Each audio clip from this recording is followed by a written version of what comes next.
அதற்காக கர்த்தரை ஸ்தோத்திரம் பண்ணுவோம். சோத்திரம் சோத்திரம் சோத்திரம் சோத்திரம் சோத்திரம். கர்த்தருக்கு மகிமை உண்டாவதாக. இந்த காலை நேரத்திலும் நம்முடைய தியானத்துக்காக நம்ம எல்லாரும் நம்முடைய வேதத்தை 2 சாமுவேல் 2ஆம் அதிகாரம் 1ஆம் வசனத்துக்கு நேராக திருப்புவோம். 2 சாமுவேல் 2ஆம் அதிகாரம் 1ஆம் வசனம்.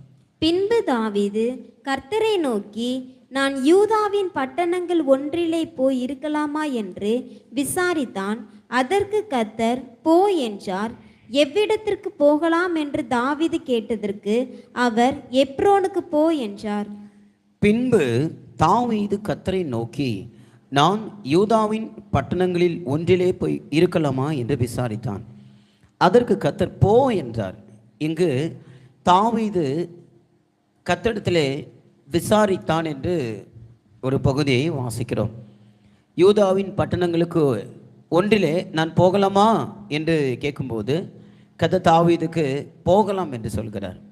மறுபடியும் கேட்கிறார், எந்த இடத்துக்கு போக வேண்டும்? அப்போது கர்த்தர் சொல்கிறார், நீ எப்ரோனுக்கு போ. கர்த்தருடைய நாமத்துக்கு மகிமை உண்டாவதாக. இந்த காலை நேரத்திலும் கர்த்தர் தாவீதுக்கு சொன்னது போல எப்ரோனுக்கு போ என்று சொல்லி கர்த்தர் இந்த காலை வேளையிலே நம்ம எல்லாரையும் கூட எப்ரோனுக்கு கொண்டு போக விரும்புகிறார். இந்த வாரத்திலும் நமக்கு தேவையான மன்னாவை கர்த்தர் நமக்கு கொண்டு வந்திருக்கிறார். அன்றைக்கு இஸ்ரவேல் ஜனங்கள் வனாந்தரத்திலே தங்களுக்கு கொடுக்கப்பட்ட மன்னாவை புசித்து பலனடைந்து கானானை நோக்கி பிரயாணம் செய்தார்கள். இந்த வாரம் முழுவதும் நம்முடைய பிரயாணத்துக்கு தேவையான மன்னாவை கர்த்தர் இந்த காலை வேளையிலே கொண்டு வந்திருக்கிறார். ஸ்தோத்திரத்தோடும் விசுவாசத்தோடும் தேவ சத்தம் கேட்க வேண்டும். தேவ சத்தம் கேட்கும்போது எந்த அளவுக்கு நம்ம வாஞ்சியோடு கேட்கிறோமோ, கர்த்தாவே என்னோடு பேசும் என்று ஆண்டவரிடத்தில் எதிர்பார்த்து கேட்கிறோமோ, அந்த அளவுக்கு நம்முடைய வாஞ்சிக்கு தக்கதாக கர்த்தர் நம்மோடு கூட பேசுவார். எனவே யாரும் பக்கத்தில் பேசாமல் அங்கே எங்கேயும் ஓடாமல் பிள்ளைகளை டிஸ்டர்ப் பண்ணுற மாதிரி விடாமல் கொஞ்ச நேரம் நம்முடைய கவனத்தெல்லாம் ஸ்தோத்திரத்தோடு தேவ சத்தத்துக்கு நேராக திருப்ப வேண்டும். அப்படிங்க பார்க்கும்போது எப்ரோனுக்கு போ என்கிற ஒரு சத்தம் தாவீதுக்கு உண்டானது. இந்த காலை நேரத்திலும் நம் ஒவ்வொருவரையும் எப்ரோனுக்கு போ என்று கர்த்தர் அழைக்கிறார். அப்படியானால் இந்த எப்ரோனிலே தாவீதை குறித்து சொல்லும்போது 2 சாமுவேல் 3ஆம் அதிகாரத்தில் வாசிக்கும்போது 1ஆம் வசனத்தில் சவுலின் குடும்பத்துக்கும் தாவீதின் குடும்பத்துக்கும் நெடுநாள் யுத்தம் நடந்தது. தாவீது வர வர பலத்தான், சவுலின் குடும்பத்தாரோ வர வர பலவீனப்பட்டு போனார்கள். இங்கு சவுலின் குடும்பம் அது தாவீதை பகைத்த சத்துருவை குறிக்கிறது. நாம் ஒவ்வொருவரும் இந்த இடத்துல தாவீதை போல இருக்கிறோம். கர்த்தர் நம்மை பார்த்து எப்ரோனுக்கு போ என்று சொல்லுகிறார். இந்த தாவீது கர்த்தருடைய வார்த்தைக்கு செவி கொடுத்து எப்ரோனுக்கு போகிற வேளையில் அவன் வர வர பலத்தான் என்று வாசிக்கிறோம். அவனுடைய சத்துருக்கள் வர வர பலவீனப்பட்டார்கள் என்று நாம் வாசிக்கிறோம். எனவே ஒரு தேவனுடைய பிள்ளையுடைய வாழ்க்கையிலும் கூட நமக்குள் ஒரு வளர்ச்சி அவசியமாக இருக்கிறது. நாம் நாளுக்கு நாள் பலப்பட்டு பலப்பட்டு பலப்பட்டு உன்னதத்துக்கு நேராக அந்த ஒரு கழுகு புது பலனடைந்து பறந்து போவது போல நாம் உன்னதத்துக்கு நேராக பறந்து போய் பலனடைய வேண்டியது அவசியமாக இருக்கிறது. ஒரு உன்னதமான வாழ்க்கை வாழ்ந்து அவருடைய வருகையிலே நாம் எடுத்துக்கொள்ளப்பட வேண்டியது அவசியமாக இருக்கிறது. எனவே இப்படி இருக்க தேவனுடைய பிள்ளைகளாக நாம் எப்ரோனில் இருக்கும்போது நாளுக்கு நாள் பலப்பட்டு பலப்பட்டு பலப்பட்டு கர்த்தருடைய வருகையிலே பறந்து போவதற்காக நம்ம ஆயத்தமாவோம். அந்த கழுகு எப்படி காத்திருந்து காத்திருந்து காத்திருந்து கழுகு பலனடைந்து பறந்து போகுதோ அதுபோல் நாம் பலப்பட்டு பறந்து போக வேண்டும். அப்படி நாம் பலப்படும்படியாக இந்த எப்ரோனிலே என்ன இருக்கிறது? தாவீது எப்ரோனிலே எப்படி பலப்பட்டான்? கர்த்தர் நம்மையும் இன்றைக்கு எப்ரோனுக்கு போ என்று சொல்கிறார். அப்படியானால் நாம் எப்ரோனிலே எப்படி பலப்பட வேண்டும் என்பதை சுருக்கமாக சொல்லி நான் இந்த பகுதியை முடிக்க விரும்புகிறேன். முதலாவது இந்த இடத்துல நாம் வாசிக்கிறோம், எப்ரோனுக்கு போ என்று சொல்லி கர்த்தர் தாவீது இடத்துல சொல்லும்போது அந்த 1ஆவது வசனத்தில் பின்பு தாவீது என்று சொல்லுகிறார். பின்பு கர்த்தர் அவனை எப்ரோனுக்கு போ சொல்லுகிறார். பின்பு என்று சொன்னால் அதற்கு முன்பு சவுல் மரித்த பின்பு, எப்போ சவுல் மரித்த பின்பு, சவுல் மரணமடைந்த பின்பு அவன் எபிரோனுக்கு போக வேண்டும். அதுதான் தேவனுடைய தீர்மானம். சவுல் மரித்த பின்பு அவன் எபிரோனுக்கு போக வேண்டும். நம்முடைய வாழ்க்கையில் சவுல் மரிக்கும் போது நாம் எபிரோனுக்கு போகலாம். கர்த்தர் இன்றைக்கு நம்மை எபிரோனுக்கு போக வேண்டும் என்று அழைக்கிறார். அப்படியானால் சவுல் மரிக்க வேண்டும். சவுல் மரித்தான் என்று சொல்லும்போது, சவுல் என்கிற இந்த வார்த்தைக்கு அர்த்தம், நான் தேவனிடத்தில் கேட்டேன், ஆஸ்க்டு ஃபார், தேவனிடத்தில் கேட்டு பெற்றுக்கொண்டது. இந்த இடத்துல சவுலை குறித்து நம்ம அறிந்திருக்கிறோம். இஸ்ரவேலுக்கு முதலாவது ராஜாவாக இருந்தவன் சவுல். இந்த சவுல் தேவ சித்தம் இல்லாமல் தேவ ஜனங்களே இவர்கள் தங்களுக்கு ஒரு ராஜாவை ஏற்படுத்த வேண்டும் என்று விரும்பி கேட்டுக்கொண்டார்கள். சில காலத்திலே அவர்கள் அறிந்து கொண்டார்கள், இந்த ராஜா அது தேவ சித்தத்தின்படி அல்ல, என்னுடைய விருப்பத்தின்படி இவன் ஏற்படுத்தப்பட்டவன். எனவே இவன் என்னுடைய விருப்பத்தின்படி, எங்களுடைய விருப்பத்தின்படி ஏற்படுத்தப்பட்டபடினால் இவன் அந்த முழு இஸ்ரவேலுக்கும் ஒரு முள்ளாய் மாறியிருந்தான்.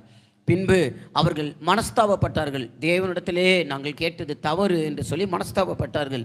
நம்முடைய வாழ்க்கையிலும் கூட இன்றைக்கு கர்த்தர் நம்ம எபிரோனுக்கு போ என்று அழைக்கிறார். நாம் எபிரோனுக்கு போக வேண்டுமே, ஆனால் கர்த்தாவே இதை தாரும் என்று சொல்லி அடம் பிடித்து கர்த்தரிடத்திலே நாம் சில காரியங்களை கேட்டிருக்கிறோமா?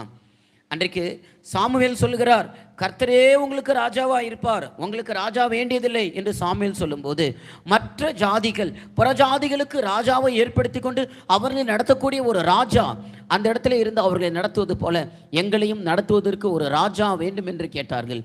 கர்த்தர் தங்கள் மேல் ராஜாவா இருக்கிறதை, அந்த மேன்மையை உணராமல் தங்களுக்கென்று கேட்டு பெற்றுக்கொண்டார்கள். நம்முடைய வாழ்க்கையில் கர்த்தர் நமக்கென ஆயத்தம் பண்ணி இருக்கிறவைகளை காண முடியாத சில சூழல்கள் உண்டாகும் போது, நமக்கென்று கர்த்தர் ஆயத்தமாக்கி இருக்கிறவைகளை காண முடியாத சூழல் நமக்கு உண்டாகும் போது, நாம் நமக்கு விருப்பப்படி கர்த்தாவே இதை செய்யும் என்று கேட்டு பெற்றுக்கொண்டு, கர்த்தரிடத்தில் கேட்டு, ஆண்டவரே நீர் கண்டிப்பாக இதை செய்ய வேண்டும், அடம் பிடித்து சில விஷயங்கள் நான் ஆசைப்பட்டபடி, நான் விரும்பினபடி, என்னுடைய சுயத்தின்படி நான் அதை பெற்றுக்கொள்ள வேண்டும் என்று அடம் பிடித்து சில காரியங்களை நாம் வேண்டியிருக்கிறோம், ஜெபித்திருக்கிறோம். கர்த்தர் சில நேரங்களில் நமக்கு கொடுக்கவும் செய்திருக்கலாம். ஆனால் எந்த விஷயத்தை நாம் மிகவும் விரும்பி இச்சித்து அடம் பிடித்து கேட்டுக்கிறோமோ அதுவே நமக்கு முள்ளாக மாறுகிறது. முதலாவது, நாம் எபிரோனுக்கு போக வேண்டுமேயானால் நம்முடைய சொந்த விருப்பங்கள், நம்முடைய அடம் பிடிக்கிற சுபாவங்கள், இந்த சவுல் மரிக்க பின்பு நாம் எபிரோனுக்கு போக வேண்டும். பின்பு அவன் எபிரோனுக்கு போ, அவனை பார்த்து சொல்கிறார், பின்பு எபிரோனுக்கு போ என்று கர்த்தர் சொல்லுகிறார். அல்லேலூயா. இந்த காலை நேரத்தில் எந்த விஷயத்திலையாவது நாம் அப்படி அடம் பிடித்தவர்களாய், ஒரு ஸ்டப்பனா, கர்த்தாவே இந்த காரியம் எனக்கு வேணும், எனக்கு இது நடக்கணும், தாய் தகப்பனிடத்திலையோ கர்த்தரிடத்திலையோ நம்முடைய சொந்த வாழ்க்கையிலையோ அடம் பிடித்து சில காரியங்கள் நமக்கு வேண்டும் என்று கர்த்தரிடத்திலேயும் மனிதரிடத்திலேயும் கேட்டு அடம் பிடித்து கொண்டிருக்கிறோமா? இந்த காரியத்தை இதுவரைக்கும் கர்த்தர் நமக்கு அந்த காரியத்திலே சரியான விதத்தில் நம்மை நடத்தாமல் இருக்கிறாரா? நீங்கள் விளங்கி கொள்ள வேண்டும். கர்த்தாவே நான் அடம் பிடித்து அல்ல ஆண்டவரே, நான் விரும்பி அல்ல ஆண்டவரே, நான் ஓயாமல் கேட்கறதுனால அல்ல ஆண்டவரே, உம்முடைய மனது என்ன, எனக்காக நீர் என்ன மனதில் வைத்திருக்கிறேன். அந்த அனுபவத்துக்கு வரும்போது தான் கர்த்தர் சொல்லுகிறார், நீ எபிரோனுக்கு போ. இந்த காலை நேரத்தில் சவுல் எனக்குள்ள மரிக்கட்டும், இனி என் விருப்பம் அல்ல, அவருடைய சித்தமே நிறைவேறட்டும். தாவீது அப்போஸ்தலனாகிய பவுல் சொல்லும்போது, இனி நான் அல்ல, கிறிஸ்துவே எனக்குள்ள பிழைத்திருக்கிறார். நாம் பிலிப்பியர் 3ஆம் அதிகாரத்தில் வாசிக்கும் போது, நான் நான் நான் என்று சொல்லி தன்னுடைய மேன்மைகள் எல்லாம் குறித்து அப்போஸ்தலனாகிய பவுல் சொல்லுகிறார். நான் எபிரேயில் பிறந்த எபிரேயன், பென்யமின் கோத்திரத்தான், அவனுடைய தகப்பனும் எபிரேயன், அவனுடைய தாய் எபிரேயி, அவனுடைய ஜாதியை குறித்து, அவனுடைய இனத்தை குறித்து சொல்லுகிறான். 8ஆம் நாளிலே விருத்த சேதம் பண்ணப்பட்டவன், கமாலியலின் பாதத்தில் கற்று தேர்ந்தவன், நான் நான் நான் என்று சொல்லுகிறான். அதே அந்த அப்போஸ்தலனாகிய பவுல் ஒரு குறிப்பிட்ட இடம் வரும்போது, ஒரு சந்தர்ப்பம் வரும்போது, இனி நான் அல்ல என்று சொல்லுகிறான். என்னுடைய விருப்பம் அல்ல. ஒரு தேவனுடைய பிள்ளை எபிரோனுக்கு போவதற்கு முன்பாக அவனுக்கு முதலாவது சவுல் அவனுடைய வாழ்க்கையிலே மரித்திருக்க வேண்டும். இரண்டாவதாக இப்பொழுது கர்த்தர் எபிரோனுக்கு போக சொல்லுகிறார். அப்படியானால் எபிரோனுக்கு போவது என்கிற இந்த வார்த்தையுடைய அர்த்தம் என்ன? நாம் எப்படி எபிரோனுக்கு போக வேண்டும்? அப்படியானால் எபிரோன் என்கிற இந்த வார்த்தைக்கு அர்த்தம் ஐக்கியம். எபிரோன் என்று சொல்லும்போது அந்த வார்த்தைக்கு ஆங்கிலத்தில் 3 அர்த்தங்கள் கொடுக்கப்பட்டிருக்கிறது. எப்ரோன் என்று சொல்லும்போது அதுக்கு அசோசியேஷன், அலையன்ஸ், ஃபெலோஷிப், 3 வார்த்தைகள் கொடுக்கப்பட்டிருக்கு. அசோசியேஷன், அலையன்ஸ், ஃபெலோஷிப் என்று 3 வார்த்தைகள் கொடுக்கப்பட்டிருக்கு. இந்த 3 வார்த்தைக்கு நான் தமிழில் உங்களுக்கு அர்த்தங்கள் சொல்லுகிறேன். முதலாவது அசோசியேஷன் அப்படி சொல்லும்போது, இந்த எபிரோன் சொல்லும்போது ஒரே விதமான ஆவியுடைய ஒரு கூட்டம் ஒன்றாக கூடி வருகிற இடம் எபிரோன். கூடி வருதல் அதற்கு எபிரோன். இரண்டாவது இங்கே அலையன்ஸ் என்று சொல்லப்பட்டிருக்கு. அந்த அலையன்ஸ் என்று சொல்லக்கூடிய வார்த்தையுடைய அர்த்தம் என்னன்னா, அந்த மிகவும் நெருங்கி இருக்கிற ஒரு அனுபவம். ஒரு கூட்டம் மிகவும் நெருக்கமாக, டூ க்ளோஸ், மிகவும் நெருங்கி இருக்கிற உறவு, அதுதான் அந்த எபிரோன் என்ற வார்த்தைக்கு அர்த்தம். கூடி வருதல், மிகவும் நெருக்கமாக இருத்தல். மூன்றாவதாக ஃபெலோஷிப் என்ற இந்த வார்த்தைக்கு என்ன அர்த்தம்னு சொன்னால், ஒரே விதமான கருத்துக்கள் உடையவர்கள், ஒரே விதமான வாஞ்சை உள்ளவர்கள், ஒரே விதமான விருப்பம் உள்ளவர்கள், இவங்க எல்லாரும் ஒரே இடத்துல தங்கி இருக்கிறது. இதுக்கு தான் எபிரோன். அப்போ எபிரோன்னு சொன்னால், முதலாவது கூடி வருதல், இரண்டாவது மிகவும் நெருக்கமாக இருத்தல், மூன்றாவது ஒரே விதத்தில் வாஞ்சையும் விருப்பமும் தாகும் உள்ளவர்கள் எப்போதும் ஒரே இடத்துல தங்கி இருத்தல். இப்போ கூடி வருதல், நெருங்கி இருத்தல், தங்கி இருத்தல், இதுதான் இந்த எபிரோன் ஃபெலோஷிப் என்கிற இந்த வார்த்தையுடைய அர்த்தங்களாக இருக்கிறது. எனவே கர்த்தர் நம்மை எபிரோனுக்கு போக சொல்லும்போது, அந்த எபிரோனிலே ஒரே விதமான எண்ணங்களும் கருத்துக்களுடையவர்களோடு கூட கூடி தங்கி நெருங்கி இருக்கக்கூடிய ஒரு அனுபவம் தான் எபிரோன். அப்படியானால் இந்த எபிரோனை குறித்து சொல்லும்போது அங்கே 2 ஐக்கியம், 2 விதமான ஐக்கியம். முதலாவது எபிரோனிலே தேவனோடு இருக்கக்கூடிய ஒரு நெருங்கி கூடி வந்து, இந்த 3 அனுபவங்கள் தேவனோடு கூட இருக்க ஐக்கியம். எபிரோன் என்ற வார்த்தைக்கு அர்த்தம் ஐக்கியம். முதலாவது தேவனோடு கூட இருக்கிற ஐக்கியம். இரண்டாவதாக நம்ம வாசிக்கும் போது ஒளியில் உள்ள பரிசுத்தவான்கள் என்ன சொல்லக்கூடிய அந்த பரிசுத்தவான்களோடு கூட இருக்கிற ஒரு ஐக்கியம். அது மாத்திரமல்ல, அந்த ஒளியில் உள்ள பரிசுத்தவான்களாக இருந்தாலும் சுத்த இதயத்தோடு தேவனை ஆராதிக்கக்கூடியவர்கள், அவர்கள் தங்கியிருக்கக்கூடிய ஒரு இடம்தான் எபிரோன். அப்படியானால் நான் மறுபடியும் சொல்லுகிறேன், தேவனோடு கூட இருக்கிற ஒரு ஐக்கியம். கர்த்தர் தாவீதை பார்த்து எபிரோனுக்கு போ, காரணம் அங்கே நீ உன் தேவனோடு கூட ஐக்கியம் கொள்ளலாம். இரண்டாவதாக நீ எபிரோனுக்கு போ, அங்கே சுத்த இதயத்தோடு தேவனை ஆராதிக்கக்கூடிய ஒரு கூட்டம், ஒளியில் உள்ள பரிசுத்தவான்கள் என்கிற ஒரு அமைப்பு இருக்கிறது. நீ அங்கே போ, அங்கே போய் நீ தேவனை ஐக்கியமாயிரு. எபிரோன் என்று சொல்லும்போது ஐக்கியமாக இருத்தல். யாரோடு ஐக்கியமாக இருக்க வேண்டும்? எபிரோனுக்கு போகும்போது அங்கு தேவனோடு கூட ஐக்கியமாக இருக்க வேண்டும். இரண்டாவது, ஒரு கூட்டத்தை குறித்து நாம் 2 இடத்துல வாசிக்கிறோம். முதலாவது வாசிக்கும் போது கொலோசியர் 1ஆம் அதிகாரம் 12ஆம் வசனத்தை வாசிக்கலாம். கொலோசியர் 1ஆம் அதிகாரம் 12ஆம் வசனம். ஒளியிலுள்ள பரிசுத்தவான்களுடைய சுதந்திரத்தில் பங்கடைவதற்கு நம்மை தகுதியுள்ளவர்கள். இங்கே ஒளியில் உள்ள பரிசுத்தவான்கள் என்று ஒரு வார்த்தை சொல்லப்பட்டிருக்கு. இந்த பரிசுத்தவான்கள் ஒளியில் இருக்கிறார்களாம். ஒளியில் இருக்கிற பரிசுத்தவான்கள், ஒளி வெளிச்சம் என்று சொல்லும்போது அது உபதேசத்தை தான் குறிக்கிறது. இந்த உபதேசத்தின் அடிப்படையில், அப்போஸ்தலருடைய உபதேசத்தின் அடிப்படையில் தங்களுடைய வாழ்க்கையை ஒரு ஒழுக்கத்துக்குள்ளாக, அந்த வெளிச்சத்தின் அடிப்படையில் ஒழுக்கத்துக்கு உள்ளாக தங்களை கட்டி எழுப்பிக் கொள்கிறவர்கள், அது ஒளியில் உள்ள பரிசுத்தவான்கள். உபதேசத்தின், அப்போஸ்தல உபதேசத்தின் அடிப்படையிலே தங்களை கட்டி எழுப்பிக் கொள்ளுகிற ஒரு கூட்டம். இந்த நீங்கள் நன்றாக விலகிக் கொள்ளுங்க. சில ஞாயிற்றுக்கிழமை கூட்டத்துக்கு மட்டும்தான் நம்ம கூட்டங்களுக்கு வருகிறோம். சில ஆழமான அனுபவங்கள் உங்களுக்கு இல்லாமல் இருக்கலாம். எனவே தான் இந்த ஞாயிற்றுக்கிழமை இந்த வார்த்தைகளை உங்களுக்கு சொல்லும்படியாக கர்த்தர் சில காரியங்களை அறிவிக்கிறார். அப்போஸ்தலருடைய உபதேசம் என்று சொல்லும்போது அது எலும்பு. ஒரு மனுஷனை எடுத்துக்கிட்டால் அந்த மனுஷனுக்கு நல்ல ஹைட்டு வெயிட்டாக இருக்கிறான், அவனுக்கு நல்ல மசில்ஸ் இருக்குது, நல்ல சத்து உள்ளவனாக இருக்கிறான், நல்ல ஹைட்டாக வெயிட்டாக இருக்கிறான், ஆனால் அவனுக்கு எலும்பு இல்லை. அப்படின்னா அந்த மனுஷன் எப்படி எலும்பி நிற்க முடியுமா? அவன் ஒரு ஜல்லி மாதிரி ஆயிடுவான்ல எலும்பு இல்லைன்னா. அதுபோல் உபதேசம்தான் நமக்கு எலும்பு. கிறிஸ்தவர்களுக்கென்று அப்போஸ்தலர்கள், சபை ஆயத்தமாக்கப்படும்படியாக அப்போஸ்தலருடைய உபதேசங்கள் நமக்கு அவசியமாக இருக்குது. எப்படியப்பட்ட கிறிஸ்தவர்களாக இருந்தாலும் அவர்கள் மனவாட்டியாய் மாற வேண்டுமே, ஆனால் அவர்களுக்கு உபதேசங்கள் நல்ல கற்றுக்கொள்ளக்கூடிய அனுபவம் வேணும். எனவே நாம் உபதேசங்களை கற்றுக் கொடுக்கக்கூடிய ஒரு இடத்துக்கு கர்த்தர் நம்மை கொண்டு போக வைக்கிறார். உபதேசங்களை கற்று தேர்ந்தவர்கள் இடத்தில் கர்த்தர் நம்மை கொண்டு போக வைக்கிறார். அதுதான் எபிரோன். எபிரோனுக்கு போ, அங்கே உபதேசத்தை கற்றுக்கொண்டவர்கள் அனுபவசாலிகள் உண்டு, அங்கே நீ உபதேசத்தை கற்றுக்கொள். எனவே நாம் இந்த சபைக்கு வந்திருக்கிறோம். சபை என்பதும் கூட உபதேசத்தின் அடிப்படையில் கட்டப்படுகிற பரிசுத்தவான்கள் காணப்படுகிற இடம்தான். எனவே ஏதோ இந்த பூமிக்குரிய தேவைகளுக்காக மாத்திரம் நாம் சபைக்கு வராமல் தேவனோடு கூட இந்த பரிசுத்தவான்கள் அவர்களுடைய வாழ்க்கையின் படி நம்மையும் அந்த உபதேசத்திலே கட்டி எழுப்பிக் கொள்ளும்படியாக, இவர்களோடு கூட ஐக்கியம் வைத்துக் கொள்ளும்படியாகத்தான் இந்த சபை என்ற அமைப்புக்குள்ள கத்தர் கொண்டு வந்திருக்கிறார். நீ எபிரோனுக்கு போ. அப்ப ஒரு விதத்தில் நாம் கூடி வருதல், நாம் கூடி வந்திருக்கிற இந்த ஒரே விதமான உபதேசத்தை, அப்போஸ்தலருடைய உபதேசத்தை அடிப்படையாக கொண்டு நாம் கூடி வந்திருக்கிறோமே, இந்த இடமும் கூட ஒரு விதத்திலே அது எபிரோனாக இருக்கிறது. எனவே உபதேசத்தில் மாறுபாடு உள்ளவர்களோடு நமக்கு ஐக்கியம் இருக்க முடியாது. நன்றாக விளங்கிக் கொள்ளுங்கள். எப்போதும் அப்போஸ்தலருடைய உபதேசத்தில் ஸ்திரப்படுகிறவர்கள் தான் ரகசிய வருகைக்கு ஆயத்தமாக முடிகிறது. எனவே இந்த உபதேசம் சொல்லுகிறபடி இந்த ஐக்கியத்தை நாம் கட்டி எழுப்பிக் கொள்ள வேண்டும், எபிரோனுக்கு போக வேண்டும். எனவே நீங்கள் பல விதங்களில் பல ஊழியங்களை பார்க்கலாம், பல ஊழியக்காரர்களை பார்க்கலாம், பல விதங்களில் ஊழியம் செய்கிறவர்களை பார்க்கலாம். எனவே தான் ஒரு சபை அது எபிரோனாக காணப்பட வேண்டும். இங்கு கலப்பில்லாத உபதேசங்களும் கலப்பில்லாத சத்தியங்களும் அறிவிக்கப்பட வேண்டும். கலப்பில்லாத ஒழுங்குகள், சபை பிரமாணங்கள் இங்கு காணப்பட வேண்டும்.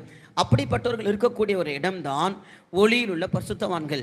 அவர்களுக்கென்று சில ஒழுங்குகள் இருக்கிறது, அவர்களுக்கென்று சில பிரமாணங்கள் இருக்கிறது. நம்முடைய சூழ்நிலை கேட்டது போல இவைகளை மாற்றிக்கொள்ள முடியாது. அதுதான் எலும்பை மாற்றி வைக்க முடியுமா? எலும்பை மாற்ற முடியாது. ஒரு சதையை கட் பண்ணி இன்னொரு இடத்துல வச்சிடலாம், ஆனால் எலும்பை கட் பண்ணி வேறு இடத்துல தூக்கி வைக்க முடியாது. ஒருவேளை இப்போல்லாம் போட்டு ஜாயின் பண்ணி வைக்கலாம். முதுகெலும்பை தூக்கி காலில் வைக்க முடியுமா? முடியாது. முதுகெலும்பு எங்கே இருக்கணுமோ அங்கே தான் இருக்கணும், கால் எலும்பு எங்கே இருக்கணுமோ அங்கே தான் இருக்கணும். ஆனால் சதை எங்கே வேணால் கட் பண்ணி எடுத்து வைக்கலாம். உபதேசம் என்பது மாறாததாக இருக்குது. அப்போ இந்த அப்போஸ்தல உபதேசத்தின்படி ஜீவிக்கிற ஒரு கூட்டம், அதுதான் உபதேசத்தை பேசுகிறதல்ல, உபதேசத்தின்படி ஜீவிக்கிற ஒரு கூட்டம், வாழ்ந்து காட்டுகிற ஒரு கூட்டம், அதுதான் எபிரோன். இன்றைக்கும் கர்த்தர் நம்மை எபிரோனுக்கு போகும்படியாக அழைக்கிறார். நீங்கள் இந்த எபிரோனுக்கு கொண்டு வரப்பட்டிருக்கிறீர்கள். இங்கே நாம் கற்றுக்கொள்ள வேண்டும். சபை என்பது கற்றுக்கொள்ளக்கூடிய ஒரு இடம். நாம் ஒவ்வொரு விஷயத்தையும் கற்றுக்கொள்ள வேண்டும். ஒரு ஏதோ இந்த பூமிக்குரிய காரியங்களுக்கு எனக்கு அற்புதம் நடக்கணும், எனக்கு பணம் கிடைக்கணும், என் தேவை சந்திக்கப்படணும், இதுக்காக மாத்திரம் நாம் சபைக்கு வருகிறவர்களாக இல்லாமல் கற்றுக்கொள்கிறவர்களாய் காணப்பட வேண்டும்.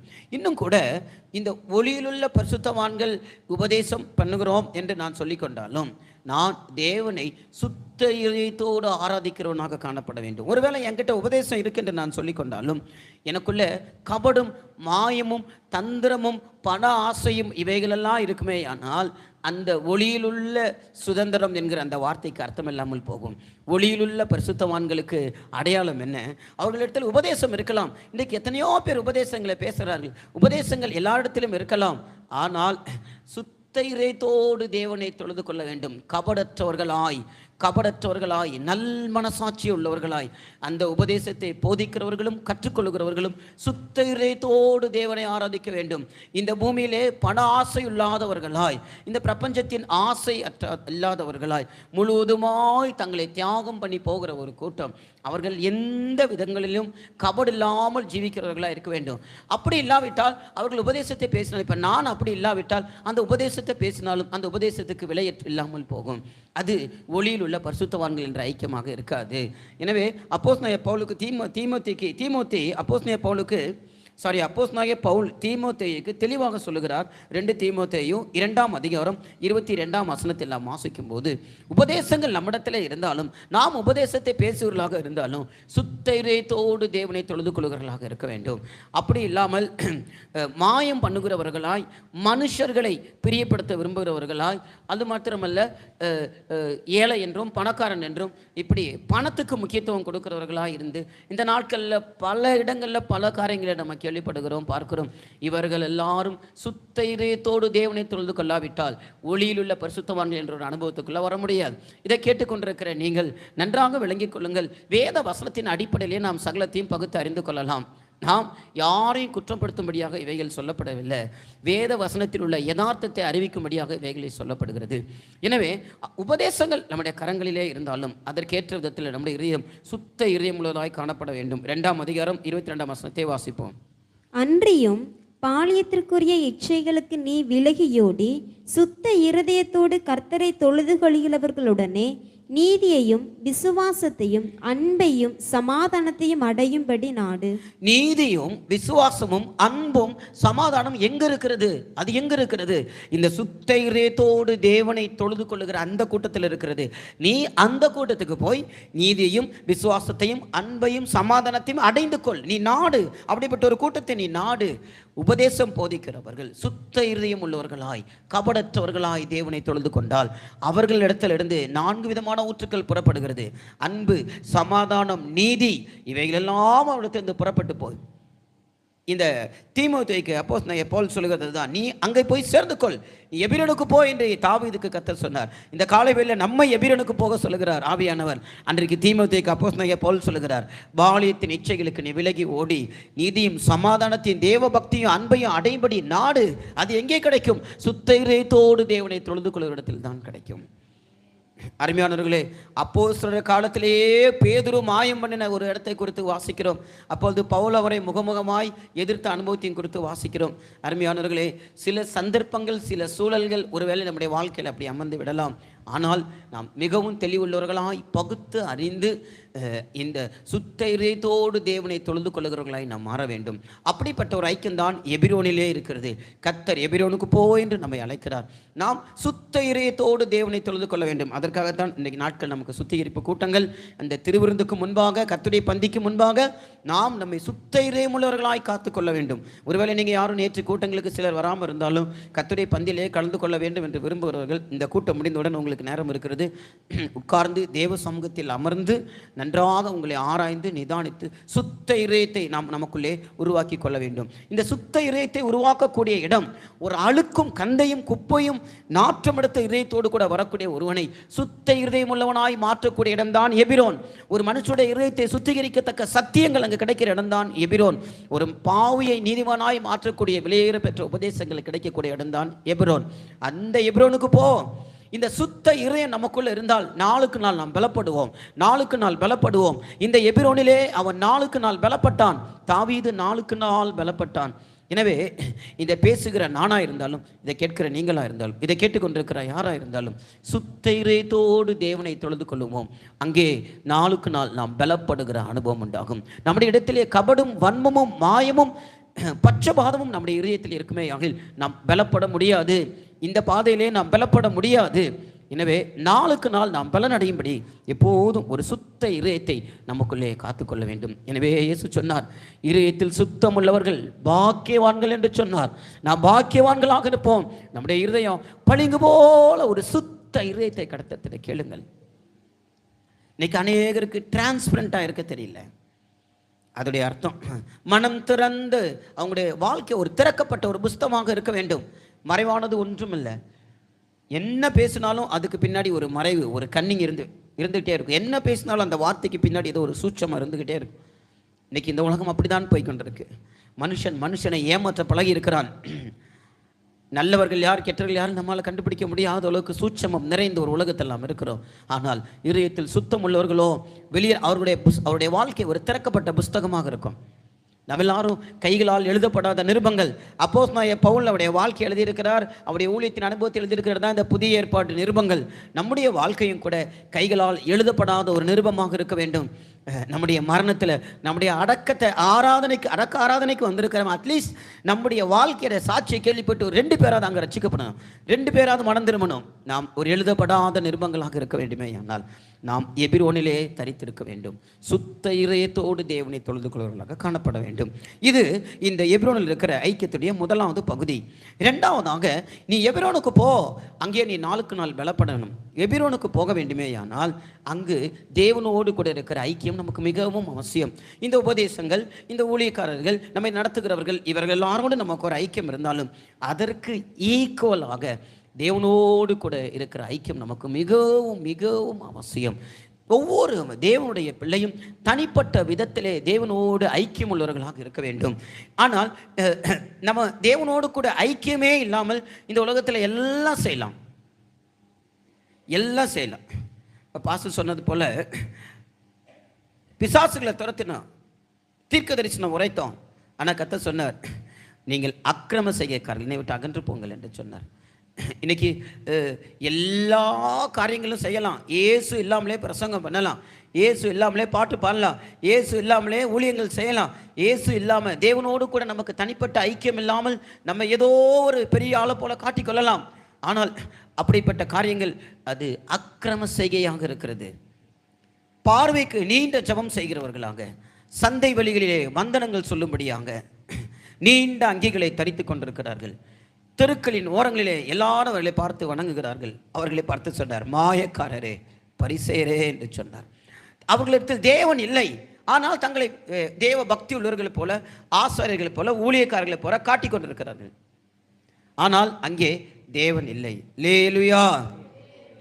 கவனிங்க, அப்ப தேவன் இல்லாமல் நாம் எல்லாவற்றையும் செய்து விடலாம். கர்த்தர் இல்லாமல் நாம் எல்லாம் செய்யலாம். அப்படிப்பட்டது அக்கிரம சிந்தை என்று அழைக்கப்படும். எனவே தான் நான் உங்களுக்கு சொல்லுகிறேன், சில காரியங்கள், சில வார்த்தைகள் நீங்கள் தெளிவாக விளங்கி கொள்ள வேண்டும். என்ன செய்தாலும் தேவனுக்கும் நமக்கும் ஐக்கியம் இருக்கிறதா என்பதை நாம் தெளிவுபடுத்தி கொள்ள வேண்டும். தேவனோடும் நமக்கு ஒரு இன்டிமேட்டடான ரிலேஷன்ஷிப். எபிரோன் என்ற வார்த்தைக்கு too close, closer, closer, closer, too close. எபிரோன் என்ற வார்த்தைக்கு மிகவும் நெருங்கி இருக்கிற ஒரு அனுபவம். இயேசுவை தூரத்திலிருந்து கண்டவர்கள் உண்டு, மரத்து மேலே ஏறி நின்று இயேசுவை பார்த்தவர்கள் உண்டு, என்ன இயேசுக்கு பின்பதாக நடந்து வந்தவர்கள் உண்டு. இயேசுவோடு கூட இரவும் பகலும், இரவும் பகலும் அவரோடு கூட நெருங்கி இருந்த ஒரு அனுபவம். ஒரே வீட்டில் இருந்தாங்க, ரெண்டு பேரும் இயேசு தான் சேவிச்சாங்க. ஆனால் மரியாளுடைய அனுபவம் வேற, மார்த்தாளுடைய அனுபவம் வேற. இன்டிமேட்டட் ரிலேஷன்ஷிப் வித் காட், அது மிகவும் இந்த நாட்களில் நமக்கு அவசியம். இந்த வாரத்திலும் இந்த நாளிலும் ஆவியானவர் எபிரோனுக்கு போ என்று நம்மை அழைக்கிறார். அங்கே உனக்கும் இயேசுவுக்கும் ஒரு தனிப்பட்ட ஐக்கியம் அவசியமாக இருக்கிறது. அப்படி அவன் எபிரோனுக்கு போக வேண்டுமானால் முதலாவது சவுல் மரிக்க வேண்டும். இரண்டாவது அவன் எபிரோனுக்கு கடந்து போகிறான். தேவனோடு கூட நமக்கு தனிப்பட்ட ஒரு ஐக்கியம் இருக்கிறதே, அங்கே தானே நாம் நாளுக்கு நாள் பலப்படுவோம், நாளுக்கு நாள் பலப்படுவோம். அப்படியானால் இந்த எபிரோனை குறித்து வேதம் அநேக காரியங்களை சொல்லுகிறது. அங்கே ஒரு மனுஷன் நமக்கு முன்பாக தேவனோடு ஐக்கியம் கொண்ட ஒரு அனுபவத்தை நாம் வாசிக்கிறோம். ஆதி ஆகமத்தில் வாசிக்கும் போது எபிரோனுக்கு போன ஒரு மனுஷன், ஒரு தேவ மனுஷனை குறித்து வாசிக்கிறோம். ஆதி ஆகமம் 14ஆம் அதிகாரம் 13ஆம் அதிகாரம் 14ஆம் வசனத்திலிருந்து 18ஆம் வசனம் வரைக்கும். ஆதி ஆகமம் 13ஆம் அதிகாரம் 14ஆம் வசனத்திலிருந்து 18ஆம் வசனம் வரைக்கும். லோத்து ஆபிராமை விட்டு பிரிந்த பின்பு கர்த்தர் ஆபிராமை நோக்கி, உன் கண்களை ஏறெடுத்து நீ இருக்கிற இடத்திலிருந்து வடக்கேயும் தெற்கேயும் கிழக்கேயும் மேற்கேயும் நோக்கி பார். நீ பார்க்கிற இந்த பூமி முழுவதையும் நான் உனக்கும் உன் சந்ததிக்கும் என்றைக்கும் இருக்கும்படி கொடுத்து உன் சந்ததியை பூமியின் தூளை போல பெருக பண்ணுவேன். ஒருவன் பூமியின் தூளை எண்ணக்கூடமானால் உன் சந்ததியும் எண்ணப்படும். நீ எழுந்து தேசத்தின் நீளமும் அகலமும் எம்மட்டோ அம்மட்டும் நடந்து திரி, உனக்கு அதை தருவேன் என்றார். அப்பொழுது ஆபிராம் கூடாரத்தை பெயர்த்து கொண்டு போய் எப்ரோனில் இருக்கும் மம்ரேயின் சமபூமியில் சேர்ந்து குடியிருந்து அங்கே கர்த்தருக்கு ஒரு பலிபீடத்தை கட்டினான். லேலுயா. எபிரோனிலே இருக்கக்கூடிய ஒரு குறிப்பிட்ட இடத்துல போய், மம்ரேன்னு சொல்லக்கூடிய இடத்துல ஒரு சமபூமியில் போய் அங்கே அவனுடைய கூடாரத்தை போட்டான். அங்கேயே குடியிருந்து அங்கே கர்த்தருக்கு ஒரு பலிபீடத்தை கட்டினான். எப்ரோனுக்கு போன ஒரு தேவ மனுஷன், அவன்தான் ஆபிரகாம். ஆபிரகாமை குறித்து சொல்லும்போது கர்த்தர் ஆபிரகாமை அழைத்தார். அவன் இனத்திலிருந்தும் ஜனத்திலிருந்தும் பாஷையிலிருந்தும் கோத்திரத்திலிருந்தும் அழைத்து, நான் உனக்கு சொல்லும் அந்த தேசத்துக்கு போ, நான் உனக்கு காட்டும் அந்த தேசத்துக்கு நீ புறப்பட்டு போ. அப்படிதான் கர்த்தர் ஆபிரகாமை நோக்கி சொல்லுகிறார். ஆதியாகமம் 12ஆம் அதிகாரம் 1ஆம் வசனத்தை வாசிக்கும் போது கர்த்தர் ஆபிரகாமை நோக்கி, நீ உன் தேசத்தையும் உன் இனத்தையும் உன் தகப்பனுடைய வீட்டையும் விட்டு புறப்பட்டு நான் உனக்கு காண்பிக்கும் தேசத்துக்கு போ என்று சொன்னார். அது வரைக்கும் கொஞ்சம் கவனமாக கேளுங்க. அது வரைக்கும் இந்த ஆபிரகாமுடைய குடும்பம் என்னன்னா, விக்கிரகங்களை செய்து அதை விற்கக்கூடிய ஒரு வேலையை தான் அவருடைய தகப்பன் செய்து கொண்டிருக்கிறார். அந்த தகப்பனுக்குமே உண்மையான தேவன் யாருன்னு தெரியாது, ஆபிரகாமுக்கு தேவன் யாருன்னு தெரியாது. திடீர்னு ஒரு சத்தத்தை கேட்குறான். அப்போ உடனே வீட்டில் இருக்கிறவங்க கேட்குறாங்க, நீ எங்கே போகிற? ஆபிரகாமை பார்த்து. தெரியாது. நான் உனக்கு காண்பிக்கும் தேசத்துக்கு போ அப்படி கர்த்தர் சொன்னாரே ஒழிய இந்த தேசம் தான் கர்த்தர் காட்டல ஆபிரகாமுக்கு. அதனால தான் எபிரேயரில் வாசிக்கும் போது தான் புறப்பட்டு போகும் இடம் இன்னதென்று அறியாமல் புறப்பட்டு போனான். எந்த இடத்துக்கு போகணும்னு சொல்லி ஆபிரகாமுக்கு கர்த்தர் காட்டி கொடுக்கல. போகும் இடம் இன்னதென்று அறியாமலே அவன் புறப்பட்டு போனான். அறியாமலே புறப்பட்டு கிளம்பி போயிட்டே இருக்கிறான்.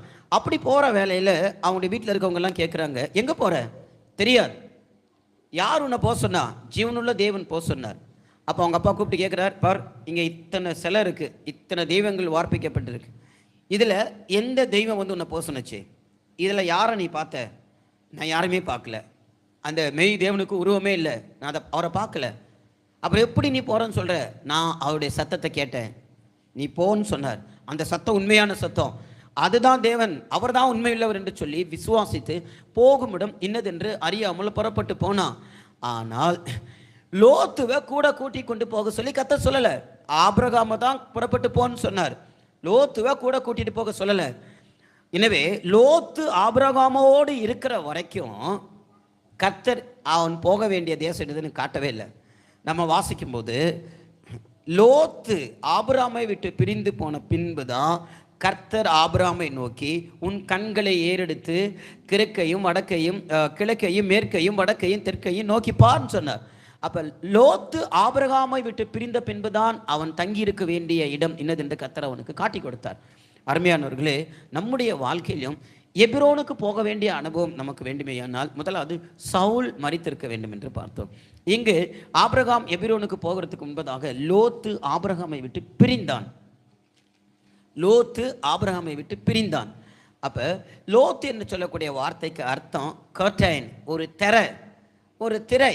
இந்த லோத்து ஆபிரகாமோடு இருக்கிற வரைக்கும் கர்த்தர் தனக்கு வாக்குத்தத்தம் பண்ணப்பட்ட தேசத்தை காணவே முடியல. அப்போ எபிரோனுக்கு போகணும், அங்கே போனால் கர்த்தர் காட்டி கொடுப்பார். அப்போ எபிரோனுக்கு போகணும்னா இந்த திரை தடையாகவே இருக்கு, ஒரு திரை தடையாகவே இருக்கு. இந்த லோத்து அவனை விட்டு பிரிந்து போக வேண்டும். அருமையானவர்களே, நம்முடைய வாழ்க்கையில் லோத் என்று சொல்வது ஆண்டவருக்கு நமக்கு இடையே ஒரு மறைவு போல இருக்கிற நம்முடைய குறைகள், பாவங்கள். ஏசாயா 59ஆம் அதிகாரத்தை நம்ம வாசிக்கும் போது உங்கள் அக்கிரமங்களே உங்கள் பாவங்களே அவர் முகத்தை உங்களுக்கு மறைக்கிறது, ஒரு திரை போல இருக்கு. எனவே தான் இந்த நாளிலும் சுத்திகரிப்பு கூட்டங்கள் நடந்து கொண்டிருக்கிறது. நம்மை நாம் தாழ்த்தி சுத்திகரித்து கொள்ள வேண்டும். இந்த கூட்டம் முடிஞ்ச உடனே வழக்கம் போல சாப்பிட்டுட்டு வீட்டுக்கு போயிடக்கூடாது. கொஞ்சம் கஞ்சி வச்சிருக்க, என்ன அது எல்லாருக்கும் அல்ல, வயதானவர்களுக்கும் கொஞ்சம் உடம்பு முடியாதவங்களுக்கும் தான் அந்த கஞ்சி. மற்றவங்க என்ன செய்யலாம், ஒரு நேரமாவது உபவாசம் இருந்து கொஞ்ச நேரம் தேவ சமூகத்தில் அமர்ந்திருந்து உங்களை சுத்திகரித்து கொண்டு சாயந்தரம் கர்த்தருடைய பந்திக்கு நீங்கள் ஆயத்தமாக வேண்டும். எனவே தானே அந்த லோத்து நம்மை விட்டு பிரிய வேண்டும். அப்பொழுது நாம் எபிரோனிலே போய் தேவனோடு ஒரு நெருங்கிய ஐக்கியத்தை வைத்துக் கொள்ளலாம். அப்பொழுது கர்த்தர் நமக்காக குறித்தப்பட்ட அந்த தேசத்தை காட்டி கொடுப்பார். அப்போ இந்த லோத்து பிரிந்த உடனே கர்த்தர் ஆபிரகாமை நோக்கி நீ கிழக்கையும் மேற்கையும் வடக்கையும் தெற்கையும் நடந்து திரி என்று சொன்னார். ஆபிரகாமுடைய கால் எங்கெல்லாம் பட்டுச்சோ அதில் ஒரு அடி கூட தவறாம இன்றைக்கும் யூதர்கள் அதை பங்கிட்டு பிரித்து அதற்காக போராடி கொண்டிருக்கிறார்கள். பாலஸ்தீனத்திற்கும் இஸ்ரேலருக்கும் இதுவரைக்கும் சண்டை. அந்த எருசலேமில் இருக்கிற அலஸ்கா என்ற மாஸ்க் இருக்கக்கூடிய அந்த டெம்பிள் மவுண்ட் அது எங்களுக்கு தான் சொந்தம். ஆபிரகாமுடைய கால் அங்கே பட்டுச்சான், அது எங்களுக்கு தான் சொந்தம்னு சொல்லி போராடிக்கிட்டே இருக்கிறாங்க. கண்டிப்பாக அது யூதர்களுக்கு தான் போக போகுது. வாக்குத்தத்தத்தில் உண்மையுள்ள ஆண்டவர் கிழக்கும் மேற்கும் வடக்கு தெற்கு நடந்து திரி, உன் கால் எங்கெல்லாம் மிதிக்கப்பட்டிருக்கிறதோ அதெல்லாம் அவனுக்கு சொந்தமாக தருவேன்னு சொன்னார். ஆபிரகாம் உடனே கிழக்கு மேற்கு நடக்கலை, நேராக எங்கே வந்துட்டான், எபிரோனுக்கு வந்துட்டான். மம்ரே என்னும் எபிரோனில் இருக்கக்கூடிய அந்த மம்ரே என்னும் சமபூமிக்கு வந்து அங்கே தனக்கு ஒரு கூடாரமும் ஒரு பலிபீடத்தையும் உண்டாக்கினான். இப்பொழுது எபிரோனிலே கர்த்தரோடு கூட நெருங்கி ஐக்கியம் வைத்துக் கொள்ளும்படியாக அந்த ஐக்கியத்துக்கு நம்ம போகும்படியாக முதலாவது லோத்து நம்மை விட்டு பிரிந்து போக வேண்டும். இரண்டாவது அங்கே நமக்கு ஒரு கூடாரமும் அங்கே ஒரு பலிபீடமும் இருக்கிறது. ஆபிரகாமுடைய கூடாரமும் ஆபிரகாமுக்கு போல நமக்கு ஒரு பலிபீடம் இருக்கிறது. இந்த எபிரோனிலே அந்த கூடாரத்தின் அனுபவத்தையும் அந்த பலிபீடத்தின் அனுபவத்தையும் நமக்குள்ளே வைத்துக் கொண்டால் நாம் நாளுக்கு நாள் பலப்படுவோம். அல்லேலூயா. நான் சொல்றது புரியுதுன்னு சொல்றேங்க, ஒரு அல்லேலூயா சொல்லுங்க. கொஞ்சம் நீங்கள் ஸ்தோத்திரம் பண்ணிக்கிட்டே இருந்தால் தான் புரியும், இல்லைன்னா உங்களுக்கு அது புரியாது. அப்போ எபிரோனுக்கு போய் எபிரோனில் நாம் ஆண்டவரோடு கூட ஐக்கியம் வைத்துக் கொள்ள வேண்டும். எபிரோன் என்பது ஐக்கியம், அது தேவனோடு கூட இருக்க தனிப்பட்ட ஐக்கியம். இந்த எபிரோனுக்கு போய் தேவனோடு நாம் ஐக்கியம் கொள்ள வேண்டுமேயானால் 2 காரியத்தை செய்ய வேண்டும். முதலாவது, லோத்து நம்மை விட்டு போக வேண்டும். 2வது, நாம் ஆபிரகாமுக்கு இருந்தது போல அந்த ஆபிரகாமின் கூடாரத்தின் அனுபவத்தையும் ஆபிரகாமுடைய பலிபீடத்தின் அனுபவத்தையும் பெற்றுக்கொள்ள வேண்டும். முதலாவது, ஆபிரகாமின் கூடாரம். இந்த ஆபிரகாமின் கூடாரத்தின் அனுபவம் நமக்குள்ள இருந்தால் இந்த எபிரோனிலே நாம் பலப்படலாம், தேவனோடு தனிப்பட்ட ஐக்கியம் வைத்துக் கொள்ளலாம். அப்படியானால் ஆபிரகாமின் கூடாரத்தில் இருந்த 2 அனுபவங்களை குறித்து நான் உங்களுக்கு சொல்ல விரும்புகிறேன். ஆபிரகாமின் கூடாரம். ஆபிரகாமுடைய கூடாரத்தில் சத்தம் கேட்டது. 2 சத்தம் அந்த இடத்துல கேட்டது. அதை மட்டும் நான் இன்னைக்கு சொல்லுகிறேன். மற்ற அனுபவங்களை இப்போ சொல்ல நேரம் இல்லை. அந்த அந்த அந்த சத்தம் கேட்ட அனுபவத்தை மட்டும் சொல்லுகிறேன். முதலாவது, ஆபிரகாமுடைய கூடாரத்திலே தேவ சத்தம் கேட்டது. ஆபிரகாமுடைய கூடாரத்தில் தேவ சத்தம் கேட்டது. நமக்கு இந்த எபிரோனிலேயே வந்திருக்கிற நமக்கு தேவ சத்தம் கேட்கும். தேவனோடு கூட தனிப்பட்ட ஐக்கியம் வைத்திருக்கிறோம். அந்த ஐக்கியம் நெருங்கி நெருங்கி டூ க்ளோஸாக வரணும்னா நமக்கு தேவ சத்தம் கேட்குற அனுபவம் உண்டாக வேண்டும். அந்த தேவ சத்தம் கேட்குற அனுபவம் ஆபிரகாமுடைய கூடாரத்தில் இருந்தது. தேவ சத்தம் கேட்குற வரைக்கும் ஒரு மனுஷன் தேவனோடு கூட நெருங்கி இருக்கவே முடியாது. ஒவ்வொரு தேவனுடைய பிள்ளையும் தேவ சத்தம் கேட்கிறவர்களாக இருக்க வேண்டும். நாம் ஆராதிக்கிற ஆண்டவர் அவர் ஒரு கண்ணிருந்தும் காணாதவரும் காதிருந்தும் கேட்கக்கூடாதவரும் வாயிருந்து பேச முடியாதவருமாகிய தேவன் அல்ல. நம்முடைய ஆண்டவர் யார்? அவர் பேசுகிற தேவன். அவர் ஜீவனோடு இருக்கிற தேவன். கர்த்தர் நம்மோடு கூட பேசுவார். எந்த அளவுக்கு தேவ சத்தம் கேட்கிறோமோ அந்த அளவுக்கு நாம் தேவனோடு கூட நெருங்குவோம். தேவனோடு கூட நெருங்குவோம். எபிரோனின் அனுபவம் நமக்கு உண்டாகும். எந்த அளவுக்கு தேவனோடு கூட நெருங்குற அந்த எபிரோனின் அனுபவம் நமக்கு கிடைக்கிறதோ அந்த அளவுக்கு நாளுக்கு நாள் நாம் பலப்பட்டு போவோம். அப்போ ஆபிரகாமுக்கு தேவ சத்தம் கேட்ட ஒரு சந்தர்ப்பத்தை குறித்து வாசிக்கும் போது 15ஆம் அதிகாரத்தில் இந்த காரியங்கள் நடந்த பின்பு கர்த்தருடைய வார்த்தை ஆபிரகாமுக்கு தரிசனத்திலே உண்டானது என்று சொல்லி வாசிக்கிறோம். அந்த வார்த்தை ஆபிரகாமுக்கு தரிசனத்தில் உண்டாகும் போது ஆபிரகாம் எங்கே இருந்தான் அப்படின்னு சொன்னால், இங்கே 5ஆம் வசனத்தை வாசிக்கும் போது அவர் அவனை வெளியே அழைத்து. அப்போ அதுக்கு முன்னாடி நடந்த கான்வர்சேஷன்ல எங்கே நடந்துட்டு இருக்கு? உள்ள நடந்துட்டு இருக்கு. ஆபிரகாமுடைய கூடாரத்துக்குள்ள நடந்துகிட்டு இருக்கு. அந்த வார்த்தை கான்வர்சேஷன் போயிட்டே இருக்கும்போது தான் அவர் அவனை வெளியே அழைத்து என்று சொல்லுகிறார். அப்படியானால் கர்த்தருடைய வார்த்தை ஆபிரகாமுடைய கூடாரத்திலே இருந்தது. ஆபிரகாமுடைய கூடாரத்தில் தேவ சத்தம் இருந்தது. அருமையானவர்களே, தேவ சத்தம் கேட்கிற அனுபவம் எங்க இருக்கிறதோ அங்கே எபிரோனின் அனுபவம் இருக்கிறது. உங்கள் வீடு ஒரு எபிரோனாக இருக்க வேண்டுமா? நீங்கள் அல்லது எபிரோனுக்கு போக வேண்டுமா? எபிரோனுக்கு போனால் தேவ சத்தம் கேட்கலாம். எபிரோனுக்கு போனால் தேவ சத்தம் கேட்கலாம். அந்த எபிரோனின் அனுபவம் தேவ சத்தம் கேட்கறது மூலமாக நமக்குள்ள உண்டாகிறது. இந்த தேவ சத்தம் கேட்கிறவன் தான் நாளுக்கு நாள் பலனடைகிறான். சவுலுக்கு தேவ சத்தம் என்பது கிடைக்கல. அந்த இடத்துல போய் நான் என்ன செய்யலாம் என்று கேட்க போகிறான். கர்த்தர் அவனோடு கூட பேசல. கடைசியா குறி கேட்கிற இடத்துல போனான். இன்னைக்கு அநேகர் தேவ சத்தம் தங்களுக்கு பிரத்யட்சமாக இல்லாதபடினால் குறி கேட்க போகிறான். குறி கேட்கறது. நாம் குறி கேட்க போகிறவர்களாக இருக்கக்கூடாது. பழைய ஏற்பாட்டில் பார்க்கும்போது சவுலுடைய கழுதைகள் காணாமல் போன போது அங்கே சாமுவேல் என்னும் ஒரு தீர்க்கதரிசி இருக்கிறார். அவரிடத்துல போய் விசாரிப்போம். நாம் கூட அப்படி தீர்க்கதரிசிகளை தேடி போகிறவர்களாக இருக்கக்கூடாது. புதிய ஏற்பாட்டில் கர்த்தர் நம்மோடு கூட பேசுகிறார். நேரடியாக கர்த்தர் நம்மோடு கூட பேசுகிறார். நாமும் இந்த சவுலின் அனுபவத்தையும் லோத்தின் அனுபவத்தையும் விட்டு காத்திருக்க வேண்டும். அப்போது ஆபிரகாமின் கூடாரத்தின் அனுபவம் நமக்குள்ள உண்டாகும் போது கர்த்தர் நம்மோடு கூட பேசுவார். ஆபிரகாமின் கூடாரத்திலே தேவ சத்தம் உண்டானது. அதுதான் எபிரோன். ஆபிரகாமின் கூடாரம் எங்க இருந்துச்சு? எபிரோன்ல இருந்துச்சு. எபிரோனில் இருந்த ஆபிரகாமின் கூடாரத்தில் தேவ சத்தம் கேட்டது. அல்லேலூயா. எபிரோனுக்கு போ என்றால் இந்த வார்த்தையுடைய அர்த்தம் என்ன? தேவனோடு கூட ஐக்கியம் கொள்ளும்படி புறப்பட்டு போ. தேவனோடு கூட ஐக்கியம் உனக்கு எங்க உண்டாகும்? தேவ சத்தம் கேட்கும்போது தான் உண்டாகும். இதை நான் 2 விதத்தில் சொல்லலாம். தேவனோடு கூட ஐக்கியம் உண்டாகும் போது கர்த்தர் நம்மோடு கூட பேசுகிற அனுபவம் உண்டு. கர்த்தர் நம்மோடு பேசி அது நிமித்தம் நம்மோடு கூட ஐக்கியம் கொள்ளுகிற அனுபவம் உண்டு. பாருங்க, ஆபிரகாமை எடுத்துக்கொள்ளலாம், மோசேயை எடுத்துக்கொள்ளலாம். இவர்கள் 2 பேருக்கும் ஒரே விதமான பேர் வைக்கப்பட்டிருக்கு. என்ன பேருனா 2 பேரும் தேவனுக்கு சிநேகிதர்கள். ஆபிரகாமை குறித்து சொல்லும்போது அவன் தேவனுடைய சிநேகிதனாக இருந்தான். சிநேகிதனாக ஆபிரகாம் என்று சொல்லப்பட்டிருக்கிறது. மோசையை குறித்து சொல்லும்போது ஒருவன் தன் சிநேகிதனோடு முகமுகமாய் பேசுகிறது போல கர்த்தர் மோசையோடு பேசினார். அப்போ ஒரு நண்பர்களை போல ஒரு நெருங்கிய ஐக்கியம் தேவ சத்தம் கேட்கறதன் மூலமாக அந்த எபிரோனின் அனுபவம் உண்டாகும். எனவே இந்த வாரத்திலையும் கர்த்தர் நம்ம எபிரோனுக்கு அழைக்கிறார். நீங்கள் எபிரோனுக்கு போகணுன்னா நீங்கள் ஆண்டவரிடத்தில் கேட்கணும், ஒவ்வொரு நாளும் தேவ சத்தம் கேட்கணும். அப்போ தேவனோடு கூட நெருங்கிய ஐக்கியம் தேவ சத்தம் கேட்கும் போது உண்டாகும். தேவ சத்தம் கேட்கும்படியாக நம்ம என்ன செய்யணும்? முதலாவது அதிகாலமே எழும்பி கர்த்தாவே என்னோடு பேசும். கற்றுக்கொள்ளுகிறவர்கள் கேட்கறது போல கர்த்தர் நம்முடைய செவியை திறக்கிறார். கற்றுக்கொள்ளுகளை கேட்கறது போல அவர் நம்முடைய செவியை திறக்கிறார். காலைதோறும் அவர் நம்ம எழுப்பி நம்மோடு பேச விரும்புகிறார். இப்போ அதிகாலமே எழும்பி கர்த்தாவே நம்முடைய சத்தம் கேட்க எனக்கு உதவி செய்யும் என்று கேட்க வேண்டும். அதிகாலை விழிப்பு நமக்கு இல்லாவிட்டால் தேவ சத்தம் கேட்க முடியாது. ஞாயிற்றுக்கிழமை மட்டும் கூட்டத்துக்கு ஏதோ உட்காந்துட்டோம் போயிட்டோம், இங்கே கேட்டு இங்கே மறந்துட்டு போயிட்டோம் என்பதாக அல்ல. நமக்கு அதிகாலையில் எழும்புகிற அனுபவம் இருந்தால் தேவ சத்தம் கேட்கலாம். தேவ சத்தம் பல விதங்களில் நமக்கு துணிக்கும். அதிகாலையில் எழும்பி நாம் தேவ சமூகத்தில் காத்திருக்கும் போது அதிகாலையில் என்னை தேடுகிறவன் என்னை கண்டடைகிறார். கர்த்தரை கண்டடையும் போது கர்த்தர் நம்மோடு கூட பேசுகிறார். இரண்டாவது, வேத வசனத்தை நாம் தவறாமல் வாசிக்க வேண்டும். யார் வேத வசனத்தை வாசித்தது அதை தியானிக்கிறார்களோ அவர்களோடு கர்த்தர் பேசுவார். அவர்களுக்கு எபிரோனின் அனுபவம் உண்டாகும். தாவீது எபிரோனில் இருக்கும்போது நாளுக்கு நாள் பலப்பட்டான். நம்மையும் கூட அப்படிப்பட்ட ஒரு நெருங்கிய ஐக்கியத்துக்காக கர்த்தர் அழைக்கிறார். அந்த ஐக்கியம் தான் நம்மை பலப்படுத்தும். அந்த ஐக்கியம் நமக்கு உண்டாக வேண்டுமே ஆனால் வேதத்தை வாசிக்க வேண்டும். வேதம் வாசிக்காமல் ஒருவன் நான் தேவனோடு கூட இருக்கிறேன் என்று சொல்லவே முடியாது. அது பொய், அது சாத்தானுடைய பொய், அது ஒரு தந்திரம். நான் தேவனோடு கூட இருக்கிறேன், நான் மணிக்கணக்காக ஜெபித்தாலும் வேதம் வாசிக்காவிட்டால் நான் தேவனோடு இருக்கின்றது பொய். நான் எப்போதும் வேதத்தை வாசிச்சுட்டே இருந்தாலும் ஜெபிக்காமல் இருந்துட்டேன்னா அது பொய். ஒரு தண்டவாளத்துக்கு எப்படி ரெண்டு பக்கம் இருக்கோ அது போல் ஒரு தேவனுடைய பிள்ளைக்கு வேத வாசிப்பும் ஜெபமும் மிகவும் அவசியம்.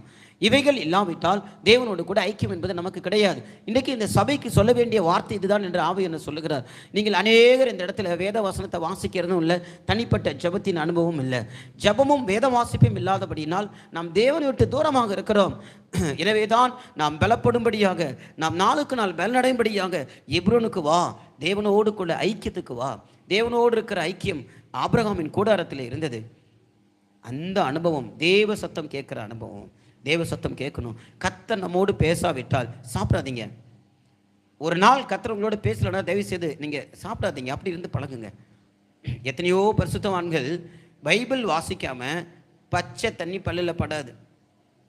10 மணி ஆனாலும் சாப்பிட மாட்டாங்க. பைபிள் வாசிக்காமல் பொருத்தனை செய்தாங்க, பைபிள் வாசிக்காமல் நான் பச்சை தண்ணி கூட குடிக்க மாட்டேன். அப்போ தேவ சத்தம் கேட்குற அனுபவம் எங்கே இருக்குன்னு சொன்னால் கர்த்தரோடு கூட நாம் பேசுகிற அனுபவம் நமக்கு ஒவ்வொரு நாளும் அவசியம். அதுதான் அதிகாலமே நம்ம ஆண்டவரை தேடுகிற ஒரு அனுபவம். அல்லேலூயா. அப்போ கர்த்தரை அதிகாலமே தேடும்போது அங்கே கர்த்தர் நம்மோடு கூட திட்டமும் தெளிவுமாக பிரத்யட்சமாக பேசுகிறார். அப்படி இந்த ஆபிரகாமின் கூடாரத்துக்குள்ள முதலாவதாக கேட்ட சத்தம் அது தேவ சத்தம். இரண்டாவதாக ஆபிரகாமுடைய கூடாரத்தில் இன்னொரு சத்தம் கேட்டது. அது என்ன சத்தம்னு சொன்னா, கர்த்தர் தந்த வாக்கு தத்தத்தை முழு நிச்சயமாய் நம்பி தேவனை மகிமைப்படுத்துகிற அனுபவம். நீங்க இங்க ஆபிரகாமை பார்த்து கர்த்தர் சொன்னார், உன் சந்ததியை பூமியின் தூளை போல பெருக பண்ணுவேன்னு சொன்னார். நீ எழுந்து நடந்து திரி என்று சொன்னார். ஆனா இவன் நடக்கல, திரியல, அந்த தேசத்தை பார்க்கல. ஆனாலும் இந்த மம்ரே எப்ரோனில் அவன் ஒரு கூடாரத்தை போட்டு கர்த்தரை அந்த வாக்கு தத்தத்தை விசுவாசித்தான். நாம் ரோமர் 4ஆம் அதிகாரத்தில் வாசிக்கும் போது எபிரோனுக்குள்ள இருக்கிற ஒரு மனுஷன் தேவனுடைய வாக்கு தத்தத்தை, காணாத வாக்கு தத்தத்தை விசுவாசிக்க வேண்டும். ரோமர் 4ஆம் அதிகாரத்தில் வாசிக்கிறோம்.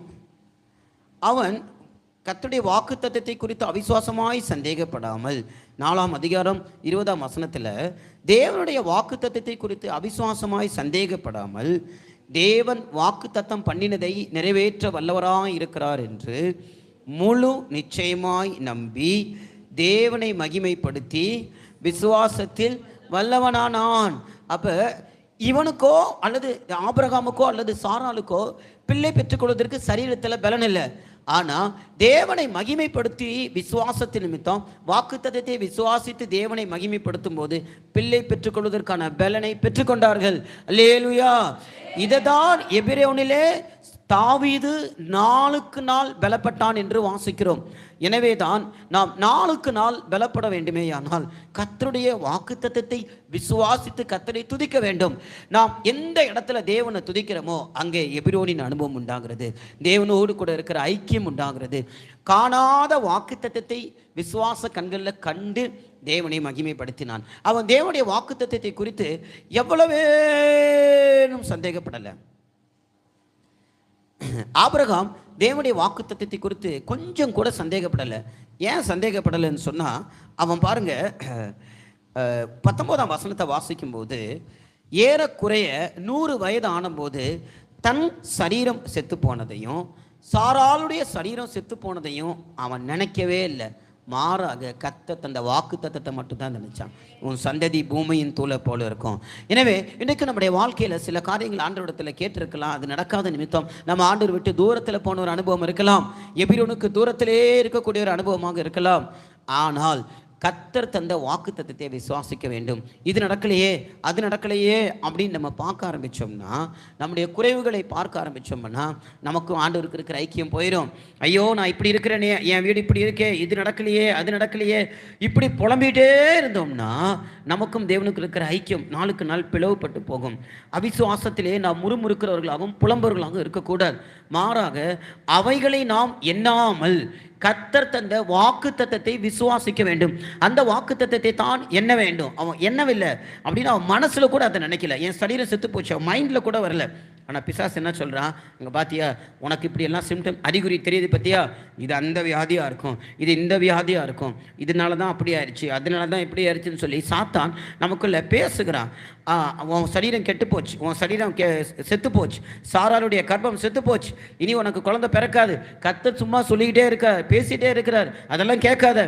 இப்படி சொல்லுகிறவன் பிசாசு பல விதங்களில் நெகட்டிவாக நம்மோடு கூட பேசலாம். ஆனாலும் அந்நிய சத்தத்துக்கு செவி கொடாமல் கர்த்தருடைய வாக்கு தத்தத்தை அப்படியே விசுவாசித்தான். ஆண்டவர் இந்த வருஷத்திலையும் இந்த மாதத்திலும் இந்த நாட்களிலும் உங்களோடு பேசின வார்த்தை என்ன, கடைசியாக கர்த்தரிடத்தில் நீங்கள் பெற்றுக்கொண்ட வாக்கு தத்தம் என்ன, உங்களோடு கர்த்தர் என்ன வார்த்தை கொண்டு பேசினார், அதை அப்படியே விசுவாசிக்க வேண்டும். விசுவாசித்து தேவனை துதிக்கிற அனுபவம் எங்கே இருக்கிறதோ அங்கே தேவனோடு ஒரு நெருங்கி ஐக்கியம் உண்டாகும். ஆபிரகாமுடைய கூடாரத்திலே 2வது சத்தம் விசுவாசித்து தேவனை துதிக்கக்கூடிய ஒரு சத்தம். தேவ சத்தம் கேட்டது. 2வது விசுவாசித்து தேவனை துதிக்கிற சத்தம் கேட்டது. எபிரோனின் அனுபவம் என்ன, அங்கே ஆபிரகாமுடைய கூடாரம் இருக்கிறது. அந்த ஆபிரகாம் கூடாரத்திலே 2 காரியங்களை கற்றுக்கொள்கிறோம். ஒன்று தேவ சத்தம் கேட்க வேண்டும், 2வது கர்த்தருடைய வார்த்தையை விசுவாசித்து கர்த்தரை துதிக்க வேண்டும். இவைகள் 2ம் இருந்தால் தேவனோடு கூட அந்த எபிரோனுக்கு போ, அந்த நெருங்கிய ஐக்கியத்துக்கு போ, கர்த்தரோடு கூட இருக்கிற அந்த நெருங்கிய ஐக்கியத்துக்கு போ. சிலர் எப்படி இருப்பாங்கன்னா, கேட் ஆன் த வால், மதில் மேல் பூனை. சிலர் எப்படி இருப்பாங்கன்னா, மதில் மேல் பூனையாக இருப்பாங்க. மதில் மேல் இருக்கிற பூனையை நம்பி ஏதாவது செய்ய முடியுமா? இந்த பூனை எந்த பக்கம் வேணாலும் இந்த பக்கமும் சாடிடும், அந்த பக்கம் தேவைன்னா அந்த பக்கம் குதிச்சிடும், எந்த நேரத்தில் வேணாலும் எந்த பக்கம் வேணாலும் குதிக்கும், அப்படி தானே? அப்போ சிலர் அதுபோல் ஆண்டவருக்குள்ளேயும் இல்லை, உலகத்திலே இருக்க மாட்டான். 2க்கும் நடுவில் மதில் மேல் போன போல் உலகத்துக்கு போனால் அதுக்கேற்ற விதத்தில் குதிச்சிடும். இந்த பக்கம் வந்தால் கர்த்தருக்குள்ளே வந்தால் சபைக்கு வந்தால் இந்த பக்கம் குதிச்சிடும். இது மதில் மேல் இருக்கிற பூனை. இந்த மதில் மேல் இருக்கிற பூனை எபிரோட கர்த்தரோடு கூட நெருங்கி இருக்க முடியாது. எனவே நாம் 2 எஜமானுக்கு ஊழியம் செய்ய முடியாது. உலகத்துக்கு போய் உலகத்துக்கு ஒத்த வேஷம் தரிக்க முடியாது. இங்கே வந்தால் பக்திகளை போல இருக்க முடியாது. எனவே இனி நாம் மதில் மேல் பூனையா இராமல் ஆபிரகாமை போல ஒரே தீர்மானம் எடுத்து கர்த்தர் தந்த வார்த்தையை அப்படியே விசுவாசித்து தேவனை நாம் மகிமைப்படுத்த வேண்டும். அல்லேலூயா. அப்போ ஆபிரகாமுடைய கூடாரத்தில் வாக்குத்தத்தத்தை விசுவாசித்தான், தேவனை மகிமைப்படுத்தி கர்த்தரை துதிக்கிறான். அப்போ கர்த்தரை துதிக்கக்கூடிய ஒரு சத்தம் ஆபிரகாமுடைய கூடாரத்திலே கேட்டது. எபிரோனுக்கு போக வேண்டுமே ஆனால், எபிரோனிலே கர்த்தரோடு நெருங்கி ஐக்கியம் இருக்க வேண்டுமே ஆனால் தேவ சத்தம் கேட்க வேண்டும், தேவனை விசுவாசித்து துதிக்க வேண்டும். அடுத்த பகுதியாக அங்கே அவன் ஒரு பலிபீடத்தை கட்டினான். எபிரோனிலே ஒரு பலிபீடம் கட்டப்பட்டது. அது தேவனையும் அவனையும் நெருங்கி இணைக்குவதற்கு உதவி செய்தது. ஆபிரகாம் தனக்கென்று ஒரு பலிபீடத்தை கட்டினான், தேவனுக்காக தான் ஒரு பலிபீடத்தை கட்டினான். நாம் வாசிக்கும் போது எபிரேயர் 13ஆம் அதிகாரத்தை நாம் வாசிக்கும் போது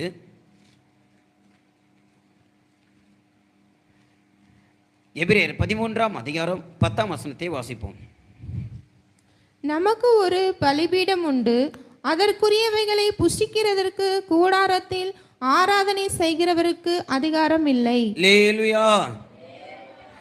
நமக்கு ஒரு பலிபீடம் உண்டு என்று இங்கு வாசிக்கிறோம். அங்கு எபிரோனிலே ஆபிரகாமுக்கு ஒரு பலிபீடம் இருந்தது.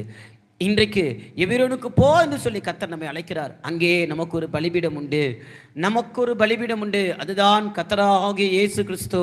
அல்லேலூயா. ஆபிரகாமுக்கு ஒரு பலிபீடம் இருந்தது போல இந்த எபிரோனிலே நமக்கு ஒரு பலிபீடம் உண்டு. அதுதான் கர்த்தராகிய இயேசு கிறிஸ்து. அங்கு ஆராதனை செய்கிறவர்களுக்கு அந்த பலிபீடத்தில் இருக்கிறவைகளை புசிக்க அதிகாரம் இல்லை. ஆனால் பலிபீடத்துக்கு அடுத்த ஊழியம் செய்கிறவர்கள் பலிபீடத்துக்கு அடுத்தவைகளை புசிக்கலாம் என்று வாசிக்கிறோம். நான் உங்களுக்கு விளங்கும்படி சொல்கிறேன். ஆசரிப்பு கூடாரத்தில் பலி செலுத்துவதற்கு தேவஜனங்க வர்றாங்க. அவங்களுக்கு எல்லாருக்குமோ ஒரு அந்நியராக இருக்கலாம், அவங்க எல்லாருமே எல்லா நேரங்களிலும் உள்ளே செலுத்தப்படுகிற அந்த பலியை சாப்பிட முடியாது, புசிக்க முடியாது. ஆனால் ஆசாரியர்கள் மாத்திரம் புசிக்கலாம். ஆசாரியர்கள் புசிக்கலாம். பிரதான ஆசாரியர் புசிக்கத்தக்கதாக சில பலி பொருட்கள் அங்கே அவர்களுக்கு உண்டு. அப்படி இருக்க நாம் ஆராதனை செய்கிறவர்களாக அல்ல, அந்த பலிபீடத்தோடு இசைந்திருக்கிறவர்களாக இருக்கும்படி இந்த புதிய ஏற்பாட்டு காலத்தில் அழைக்கப்பட்டிருக்கிறோம். அப்படி இருக்க பலிபீடத்தோடு இசைந்திருக்கிற நாம் பலிபீடத்துக்கு அடுத்தவைகளை புசிக்க வேண்டும். எபிரோனிலே ஆபிரகாமுக்கு ஒரு பலிபீடம் இருந்தது போல நமக்கும் கூட ஒரு பலிபீடம் உண்டு. இந்த பலிபீடத்தில் ஆராதனை செய்ய அல்ல, இந்த பலிபீடத்தோடு இசைந்திருக்கும்படியாக கர்த்தர் நம்மை அழைத்திருக்கிறார். அந்த பலிபீடம்தான் கர்த்தராகிய இயேசு கிறிஸ்து. பலிபீடத்தோடு இசைந்திருக்கிறவர்கள் பலிபீடத்துக்கு அடுத்தவைகளை புசிக்கலாம். அப்படி இருக்க கர்த்தரோடு கூட இசைந்திருக்கிறவர்கள் நாம் அவருடைய இரத்தத்தையும் அவருடைய மாம்சத்தையும் புசிக்கலாம். அல்லேலூயா. எந்த ஒரு தேவனுடைய பிள்ளை இந்த எபிரோனிலே பலிபீடத்துக்கு அடுத்தவைகளை புசித்து பலனடைகிறானோ அவன் நாளுக்கு நாள் பலனடைந்து கொண்டே இருப்பான். பலிபீடத்துக்கு அடுத்தது கர்த்தராகிய இயேசு கிறிஸ்து அவருக்கு அடுத்ததை நமக்கு கொடுத்தார். என்ன கொடுத்தாருன்னா அவருடைய சொந்த இரத்தத்தையும் அவருடைய மாம்சத்தையும் கர்த்தர் நமக்கு கொடுத்தார். அப்போ இந்த பலிபீடத்தில் அடுத்த அவருடைய மாம்சத்தையும் இரத்தத்தையும் இந்த எபிரோனில் நாம் புசிக்கலாம். சுத்த இதயத்தோடு கர்த்தரை தொழுது கொள்கிறவர்கள் அந்த பலி பொருளை புசிக்கும் போது நாமும் அவர்களோடு கூட சேர்ந்து எபிரோனிலே இந்த பலிபீடத்தில் இருக்கிறவைகளை புசிக்கலாம். அப்போ நம்முடைய பலிபீடத்திலே 2 காரியம் இருக்கிறதாக சொன்னேன். நமக்கு ஒரு பலிபீடம் உண்டு, அது கர்த்தராகிய இயேசு கிறிஸ்து. இந்த பலிபீடத்திலே 2 காரியங்கள் இருக்கிறது. என்னெல்லாம் சொல்லுங்க சொல்லுங்க. முதலாவது அவருடைய இரத்தமும் அவருடைய மாம்சமும் நமக்காக கொடுக்கப்படுகிறது. பலிபீடத்துக்கு அடுத்தவைகளை புசிக்கிறவர்கள் பலிபீடத்தோடு இசைந்திருக்கிறார்கள். நாமும் கூட பலிபீடமாகிய கர்த்தருடைய மாம்சத்தையும் இரத்தத்தையும் புசித்து அவருக்குள் நாம் இசைந்திருக்கிறோம். கிறிஸ்துவோடு கூட இசைந்திருக்கிறோம், அவருடைய மாம்சத்தோடு இசைந்திருக்கிறோம், அவருடைய இரத்தத்தோடு கூட இசைந்திருக்கிறோம்.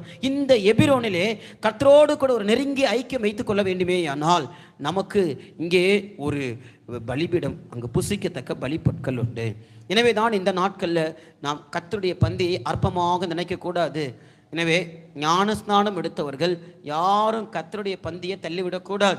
நம்மை சுத்திகரித்து கொண்டு நல் மனசாட்சியோடு கர்த்தருடைய பந்தியிலே கலந்து கொள்ள வேண்டும். கர்த்தருடைய பந்தி எண்ணமற்று போனது என்று சொல்லி வாசிக்கிறோம். நிறைய பேர் மனதில் இந்த சத்தியம் தெரியல. அவருடைய மாம்சத்தையும் அவருடைய ரத்தத்தையும் புசிக்கிறதுடைய மேன்மை தெரியல. கர்த்தருடைய பந்திக்கு நான் ஆயத்தமாக இல்லை, நான் வரல, இந்த டைம் நான் எடுக்கலை. அது எவ்வளவு பெரிய தவறு என்பது நிறைய பேருக்கு தெரியல.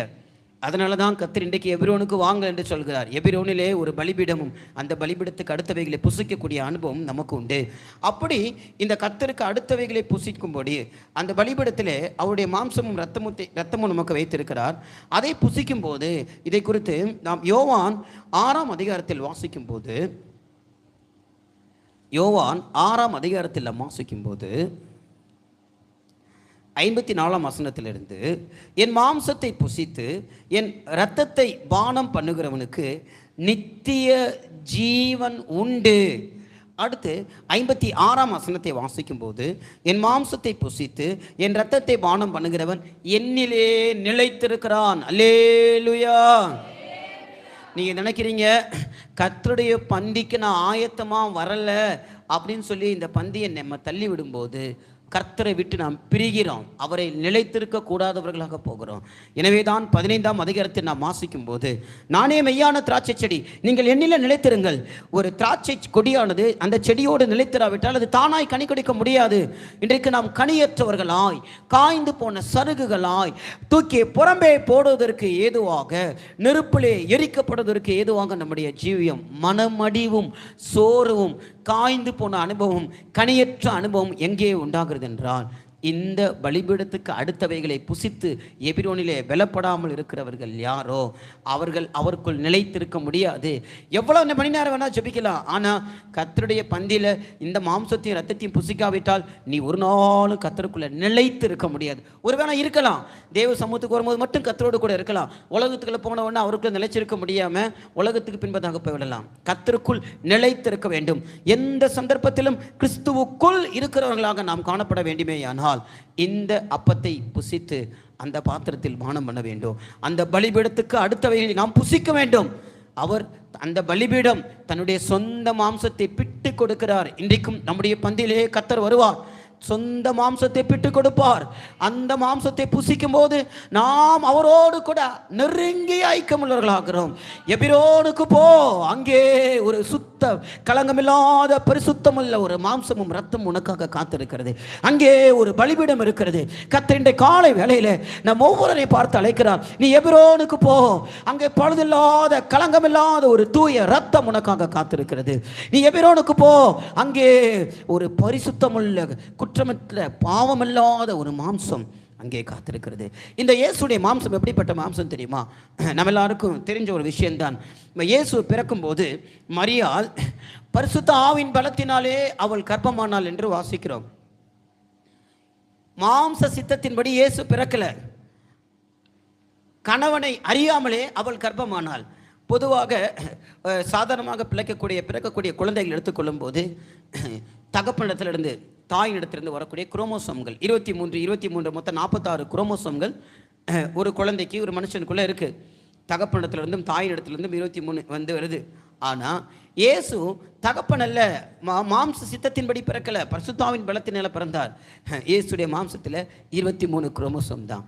அப்படின்னா அங்கே தகப்பனுடைய ஜீன் என்பது எதுவுமே அங்கே இல்லை, தாயுடைய ஜீன் என்றதும் கூட அங்கே இல்லை. மாறாக பரிசுத்த ஆவின் பலத்தினாலே பிறந்தபடியினால அவருக்குள்ள பாவமே இல்லை.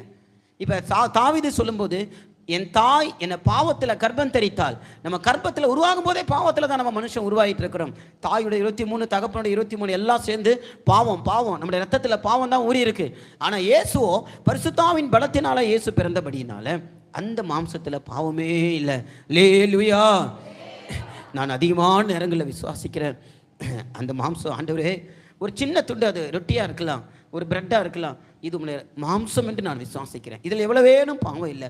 இந்த பரிசுத்த மாம்சம் எனக்குள்ளே வந்து முதல் தடவை, 2வது தடவை, 3வது தடவை, ஒவ்வொரு திருவிருந்தை எடுக்க ஒவ்வொரு பந்தியில் நான் கலந்து கொள்ள கொஞ்சம் கொஞ்சமாக அந்த பரிசுத்த மாம்சம் எனக்குள்ளே போய் ஒரு குறிப்பிட்ட டைம் வரும்போது என் மாம்சம் எல்லாம் போய் அங்கே கர்த்தருடைய மாம்சம் மட்டுமே இருக்கும். அல்லேலூயா.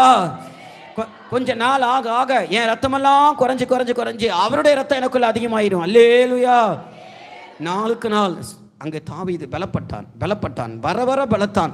இந்த அப்பத்தை புசித்து இந்த பலிபீடத்துக்கு அடுத்தவைகளை புசிக்கிறவர்கள் யாரோ அவர்கள் வர பலப்படுவார்கள், பலவீனப்பட மாட்டோம்.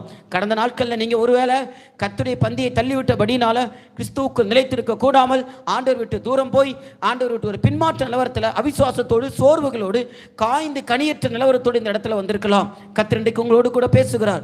மறுபடியும் கொடியானது செடியிலே நிலைத்திருக்கக்கூடிய ஒரு வாய்ப்பை கர்த்தர் நமக்கு தருகிறார். எபிரோனுக்கு போ, அங்கே ஒரு திராட்சை செடி இருக்கிறது, அங்கே ஒரு பலிபீடம் இருக்கிறது. கொடியே, நீ எதுவரைக்கும் பிரிந்திருப்பாய், நீ என்னை விட்டு பிரிந்து எத்தனை நாள் ஆனாலும் நீ காய்ந்து போகாதபடி நான் உனக்கு இரக்கம் செய்தேன். மறுபடியும் நீ வந்து என்னோடு கூட சேர்ந்து கொள் என்று கர்த்தருடைய ஆவி என்ன சொல்லுகிறார்.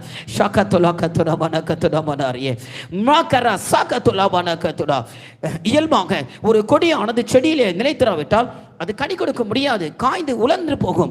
ஆனால் நாம் உலர்ந்து போகாதபடிக்கு, காய்ந்து போகாதபடிக்கு கர்த்தர் நம்மை காத்து மறுபடியும் எபிரோனுக்கு போ என்று சொல்லுகிறார்.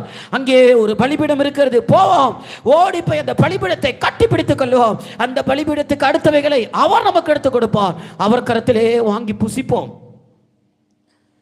அடுத்து நாம் வாசிக்கும் போது, என் மாம்சத்தை புசித்து என் இரத்தத்தை பானம் பண்ணுகிறவனுக்கு நித்திய ஜீவன் உண்டு. அல்லேலூயா. இந்த மாம்சத்தை, இந்த பலிபீடத்தில் இருக்கிற அந்த மாம்சத்தை அந்த இரத்தத்தையும் புசிக்கும் போது நித்திய ஜீவன் நமக்குள்ள இருக்குமா?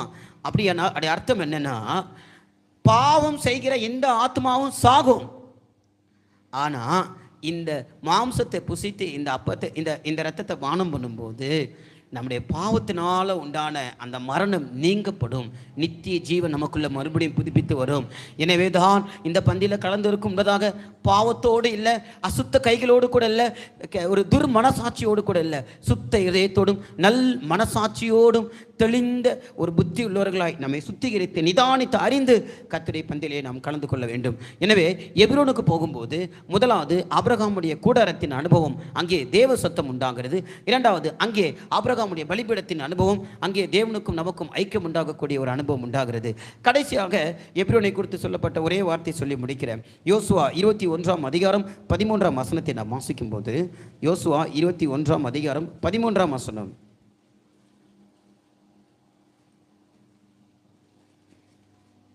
யோசுவா 21:13. இப்படியே கொலை செய்தவனுக்கு அடைக்கல பட்டணமாகிய ஆசாரியனாகிய ஆரோனின் குமாரருக்கு எபிரோனையும் ஆசாரியராகிய ஆரோனின் குமாரருக்கு எபிரோனை அடைக்கல பட்டணமாக கொடுத்தார்கள். ஆசாரியர்களுக்கு ஒருவேளை ஒரு ஆசாரியன் கொலை செய்தால் அவன் அடைக்கலமாய் ஓடி இந்த எபிரோனுக்குள்ள போக வேண்டும். எபிரோன் என்று சொல்லும்போது அது அடைக்கல பட்டணம். நீ எபிரோனுக்கு போ, கர்த்தர் சொல்லுகிறார், அங்கே உனக்கு ஒரு அடைக்கலம் உண்டு, அந்த அடைக்கலத்துக்குள்ள போ. நீ கொலை செய்தவனா இருந்தால் நம்ம எல்லாரையும் கர்த்தர் அவருடைய இரத்தத்தினாலே கழுவி நம்மை ஆசாரியர்களாக, ராஜாக்களும் ஆசாரியர்களாக்கி வைத்திருக்கிறார். இந்த ஆசாரியன் கொலை செய்கிற அனுபவம் ஆசாரியனுக்கு உண்டு. கொலை செய்கிற அனுபவம் ஆசாரியனுக்கு உண்டு. அருமையானவர்களே, நாம் நம்முடைய ஆண்டவரை பகைத்து அவரை கொலை செய்கிறோம். ஆசாரியர்களாக நம்மை மாற்றி இருக்கிறார். நாமோ நம்முடைய ஆண்டவரை பகைத்து கொலை செய்த அனுபவங்கள் நமக்கு உண்டு. ஒரு மனுஷனை பகைத்தால் அந்த மனுஷனுக்காக யாராவது உதவி செய்ய வரலாம். ஒரு மனுஷன் தேவனை பகைக்கிற அனுபவம் உண்டாகிறது. இங்கே யாராவது நான் ஆண்டவரை பகைச்சேன் அப்படி சொல்ல முடியுமா? நான் கர்த்தரை பகைக்கல அப்படி சொல்றவங்க அல்லேலூயா சொல்லுங்க. ஆனால் கர்த்தர் சொல்லுகிறார், நீங்கள் என்னை பகைத்தீர்கள். எப்படி பகைத்தோம்? உலக சிநேகம், தேவனுக்கு விரோதமான பகை என்று வாசிக்கிறோம். எந்த நேரத்தில் நாம் இந்த உலகத்தை நேசித்தோமோ, இந்த பூமிக்குரிய ஆடம்பரங்களை நேசித்தோமோ, இந்த பூமிக்குரிய மனுஷர்களை நேசித்தோமோ, மற்ற மனுஷர்களை போல இந்த உலகத்தில் வாழ வேண்டும் என்று ஆசைப்பட்டோமோ, இந்த உலக சிநேகம் தேவனை பகைத்தோம்.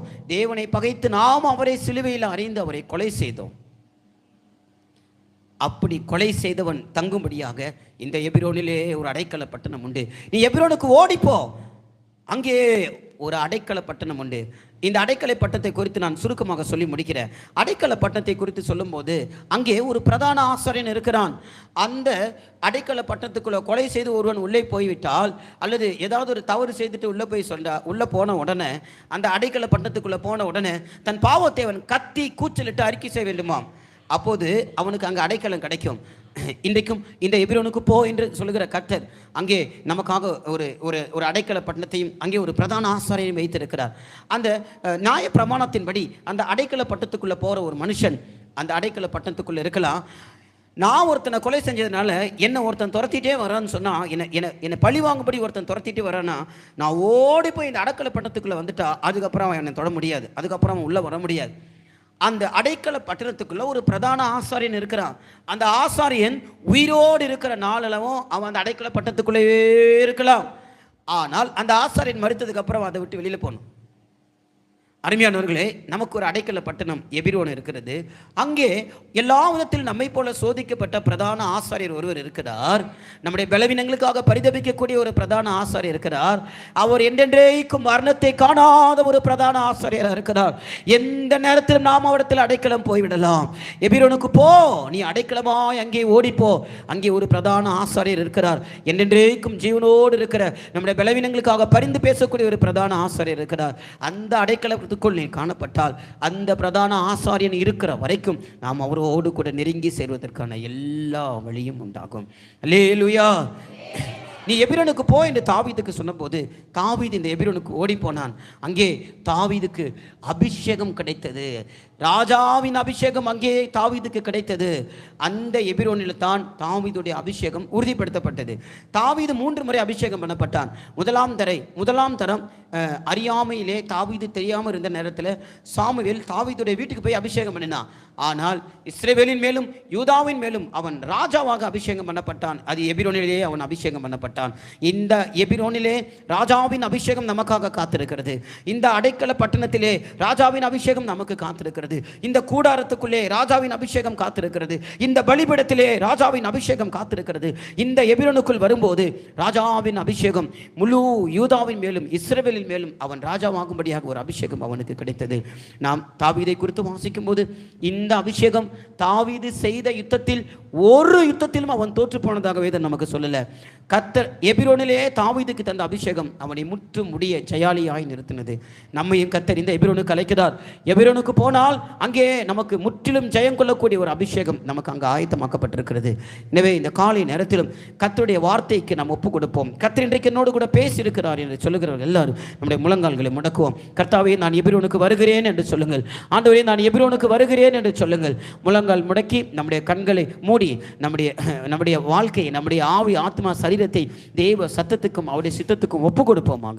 சோத்ரம் சோத்ரம் சோத்ரம் சோத்ரம் சோத்ரம் சோத்ரம் சோத்ரம் சோத்ரம் சோத்ரம் சோத்ரம் சோத்ரம் சோத்ரம் ஸ்தோத்ரம் ஸ்தோத்ரம் ஸ்தோத்ரம். நீ எபிரோனுக்கு வா என்று கர்த்தர் நம்மை அழைக்கிறார்.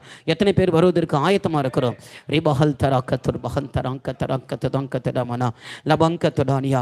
இந்த எபிரோனுக்கு நாம் போக வேண்டுமே. ஆனால் முதலாவது சவுல் மரிக்க வேண்டும். ஷபக்கரானியா. நம்முடைய வாழ்க்கையிலே சவுல் மரித்த அனுபவம் இருக்கிறதா? இல்லது இன்னும் சவுல் ஜீவித்துக் கொண்டிருக்கிறானா? ஷபக்கரா பஹத்துலாங்கத்தடா. இந்த சவுல் மரணமடைந்த பின்பு தாவீது எபிரோனுக்கு போனான். நம்முடைய விடாப்பிடியாக அடம் பிடிக்கிற அனுபவங்கள் எல்லாம் மறிக்கும்படியாக கர்த்தரிடத்தில் ஒப்பு கொடுப்போம். கர்த்தாவே, இதுவரைக்கும் என் சொந்த விருப்பத்தின்படி நடந்தேன், என்னுடைய ஆசையை நிறைவேற்ற விரும்பினேன், இனி நான் அப்படி இருக்க மாட்டேன் என்று சொல்லுங்கள். கர்த்தர் எபிரோனுக்கு நம்மை கொண்டு போவார். நம்முடைய ஆசைகளையும் விருப்பங்களையும் நாம் விட்டுவிட ஆயத்தம் உள்ளவர்களாக இருந்தால் நாம் எபிரோனுக்கு போகலாம். இதை கேட்டுக்கொண்டிருக்கிற நீங்கள் யாராக இருந்தாலும் சரி, கர்த்தர் உங்களோடு கூட திட்டமும் தெளிவுமாக பேசுகிறார். நம்முடைய ஆசைகளையும் விருப்பங்களையும் கர்த்தருடைய கரத்தில் ஒப்பு கொடுப்போம். நான் என்கிறது அன்றைக்கு பவுலுக்கு இருந்த அந்த பவுல், அதே பவுல் தான் சொல்லுகிறார். நான் அல்ல என்று சொல்லுகிறார். நான் என்று சொல்லுகிறவன் நான் அல்ல என்று சொல்லுகிறான். நான் என்று சொல்லுகிற நீங்கள் இனி நான் அல்ல என்று சொல்லுவோம். ஆண்டவரே, இனி நான் அல்ல என்று சொல்லுங்கள். இனி நான் அல்ல என்று சொல்லுங்கள். என்னுடைய விருப்பம் வேண்டாம் ஆண்டவரே. ரபஹல் தராக்க தராக்கத்துராமனக்கத்துடா. நான் உம்மிடத்தில் அடம் பிடிக்க மாட்டேன் ஆண்டவரே என்று சொல்லுங்கள். நான் எபிரோனுக்கு வருகிறேன் என்று சொல்லுங்கள். ஷபக்கடகத்துடங்கத்துடமனங்கத்துடங்கத்துடா ஷகத்துடங்கத்துடமனங்கத்துடமனானியா. ஆண்டவரே, ஆண்டவரே, நான் எபிரோனுக்கு வர ஆயத்தமா இருக்கிறேன் என்று சொல்லுங்கள். எத்தனை பேர் எபிரோனுக்கு வர ஆயத்தமா இருக்கிறீர்களோ அவர்களை இந்த காலை வேளையில் பரிசுத்த ஆவியானவர் எபிரோனுக்கு கொண்டு போக போகிறார். தண்ணீர் இல்லாத மேகங்களை போல சத்தியமில்லாத ஒரு வாழ்க்கை, உபதேசமற்ற ஒரு வாழ்க்கை அங்கும் இங்குமாக நாம் அலைந்து திரிந்திருக்க கூடாது. பரிசுத்தவான்களுடைய ஐக்கியம், சுத்த இதயத்தோடு தேவனை தொழுது கொள்ளக்கூடிய ஒரு ஐக்கியம், அந்த ஐக்கியத்திலே கர்த்தர் நாட்டி இருக்கிறார். அந்த உபதேசத்துக்கு என்னை நான் ஒப்பு கொடுப்பேன் என்று சொல்லுங்கள். அந்த ஐக்கியத்திலே நான் நிலைத்திருப்பேன் என்று சொல்லுங்கள்.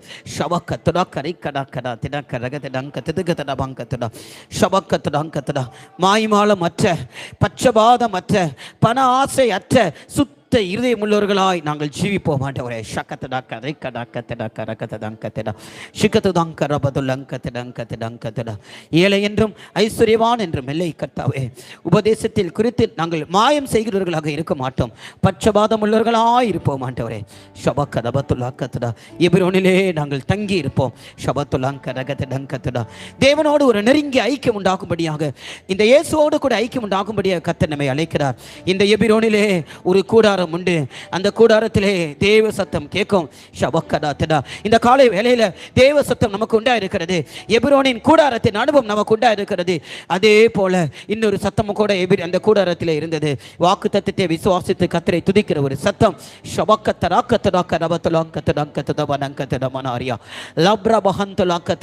எபிரோனிலே கர்த்தரை துதிக்கிற சத்தம் அங்கு கேட்டது. வாக்கு தத்தத்தை விசுவாசித்து தேவனை மகிமைப்படுத்தக்கூடிய ஒரு சத்தம் கேட்டது. இந்த காலை வேளையில நாம் நாமும் கூட கர்த்தர் இன்றைக்கு நம்மோடு கூட பேசியிருக்கிறார். இந்த வாக்குத்தத்தங்களை விசுவாசித்து கர்த்தரை துதிக்க ஆரம்பிப்போம். தேவனுடைய வாக்குத்தத்தத்தை குறித்து அவிசுவாசமாய் இவன் சந்தேகப்படவே இல்லை. தேவனுடைய வாக்குத்தத்தத்தை விசுவாசித்து கர்த்தரை மகிமைப்படுத்தினாள். அங்கு அந்த ஆபிரகாமின் கூடாரத்திலே வாக்குத்தத்தத்தை விசுவாசித்து கர்த்தரை துதிக்கிற சத்தம் கேட்டது. இனி நம்முடைய கூடாரத்தில் முறுமுறுக்கிற சத்தம் அல்ல. நாம் கர்த்தரை விசுவாசித்து துதிக்கிறவர்களாக இருந்தால் அங்கே எபிரோனின் அனுபவம் உண்டாயிருக்கும்.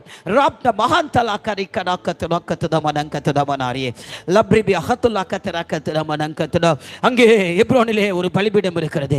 நமக்காக உண்டாக்கப்பட்ட பலிபீடம். அது நமக்காக உண்டாக்கப்பட்ட பலிபீடம். நமக்கு ஒரே ஒரு பலிபீடம் உண்டு. அன்றைக்கு ஆபிரகாம் 4 பலிபீடங்களை கட்டினான். நமக்கு இருக்கிறது ஒரே ஒரு பலிபீடம் மட்டும்தான். ரம்தல்லா கத்தியா லிகதா ரைகதா சப்ரபா லஹதி அல் மஹல்து லகதி ஆடியே லஹி லஹி லமஹது லிம்கரக ஹல்து லகது ரஹது லகது நமனானியே. அந்த பலிபீடத்தோடு கூட இசைந்திருக்கும்படியாக நீ எபிரோனுக்கு வரத்தான் வேண்டும். லபக்கரகதானி அங்கதா நீ எம்மட்டும் தூரமாய் இருப்பாய். அந்த பலிபீடத்துக்கு நீ அந்நியன் அல்ல. ஷபக்கரகதா மனங்கதா பலிபீடத்துக்கு அடுத்தவைகளில் சேர்ந்திருக்கிறவர்கள் பலிபீடத்துக்கு அடுத்தவைகளை புசிக்கலாம். தன்னுடைய சொந்த மாம்சத்தையும் இரத்தத்தையும் உனக்காக கொடுத்தவர் ரபக்கத்துடா இந்த எபிரோனிலே ஆயத்தமாய் காத்திருக்கிறார். அன்னை ஆயத்தப்படுத்திக்கொள். ஷபக்கத்துடானியா இங்க இருக்கிற ஒருவரும் அந்த இரத்தத்துக்கும் மாம்சத்துக்கும் அந்நியர்கள் அல்ல.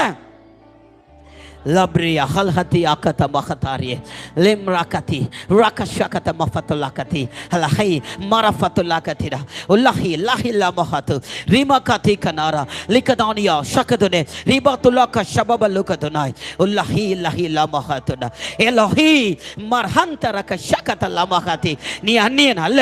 நீ அந்நியன் அல்ல. நீ செடியை விட்டு பிரிந்த கொடியை போல தனித்திருந்து கனியற்று காய்ந்து போனவனாக இருந்திருக்கலாம். கர்த்தர் மறுபடியும் அழைக்கிறார். எபிரோனுக்கு போ, அங்கே அந்த செடியோடு சேர்ந்து கொள். இனி காலம் செல்லாது. இந்த பலிபீடத்தோடு கூட இசைந்திருக்கிறவர் பலிபீடத்தோடு கூட இசைந்திருக்கிறவர் அவன் கடைசி நாளிலே எழுப்பப்படுகிறான். கர்த்தரை துதிக்க ஆரம்பிங்கள். இந்த பலிபீடத்தோடு இசைந்திருக்கிறவன் நாளுக்கு நாள் பலப்படுகிறான். தாவீது நாளுக்கு நாள் பலப்பட்டான். நாளுக்கு நாள் பலப்பட்டான். இனி நீ பலப்பட வேண்டும். இனி நீ பலவீனன் என்று சொல்லிக் கொள்ளாதே. இனி நீ பலவீனன் அல்ல. நீ பலப்படத்தான் வேண்டும். பலவீனனும் தன்னை பலவான் என்று சொல்லக்கடவன். ஏனெனில் இந்த பலிபீடத்துக்கு அடுத்தவைகளை புசிக்கிறவன் ஒருபோது பலவீனப்பட்டதே இல்லை. இந்த எபிரோனுக்கு போனவன் ஒருபோது பலவீனப்பட்டவன் அல்ல. அவன் தோற்று போனவன் அல்ல. அங்கே அவனுக்கு ராஜாவின் அபிஷேகம் காத்திருக்கிறது. It's royal anointing. Lamrakata rakati malakati akataramana labrakata rakataramana. அது ராஜாக்களுக்காக ஆயத்தமாக்கப்பட்ட அபிஷேகம். lamrakati makatulakataramana katana. இந்த காலை வேளையில ராஜாவின் அபிஷேகத்தோடு கூட பரிசுத்த ஆவியானவர் நம்ம மத்தியில உலாவிக் கொண்டிருக்கிறார். எத்தனை பேர் இந்த சத்தத்துக்கு ஒப்பு கொடுக்கிறார்? labrakata niakatula எபிரோனிலே அவரோடு கூட ஒரு நெருங்கி ஐக்கிய வைத்திருக்க வேண்டும் என்று சொல்லி labrakata அந்த ராஜாவோடு கூட ஐக்கிய வைத்துக் கொள்ள வாஞ்சிக்கிறவர்கள் எத்தனை பேர்? அத்தனை பேரை அபிஷேகிக்க போகிறார். லப்ராகதா நகதுல்லா கதரா மனாரியே நிக்ராகதா நியாகதுல்லா கதி மரகதி அகதுல்லா கதுல்லா மனாரியா கஷகதுல்லா திரே லக்ரதா மகதாரியா கதுல்லா மனாரியே லப்ராகதி அகதுல்லா மனா தாவீது அபிஷேகம் பண்ணப்படுகிறார்.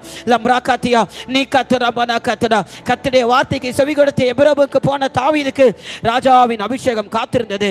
லப்ராகதியா கதுல்லா மனாரியா நீ ஏதோ ஒரு மூலையில யாருக்கு தெரியாத விதத்தில் அந்த ஈசாயுடைய வீட்டிலே அபிஷேகம் பண்ணப்பட்டவனா இருக்கலாம். லப்ராகதியா உன்னை இஸ்ரவேலுக்கு முன்பாக யூதாவுக்கு முன்பதாக ராஜாவாய் நிறுத்தும்படியாக உன்னை எப்ரோனுக்கு அழைக்கிறார். எப்ரோனுக்கு போக ஒப்பு கொடுக்கிற ஒவ்வொருத்தருக்கும் ஒரு ஜெய ஜீவியத்தின் அபிஷேகத்தை கத்த தருகிறார்.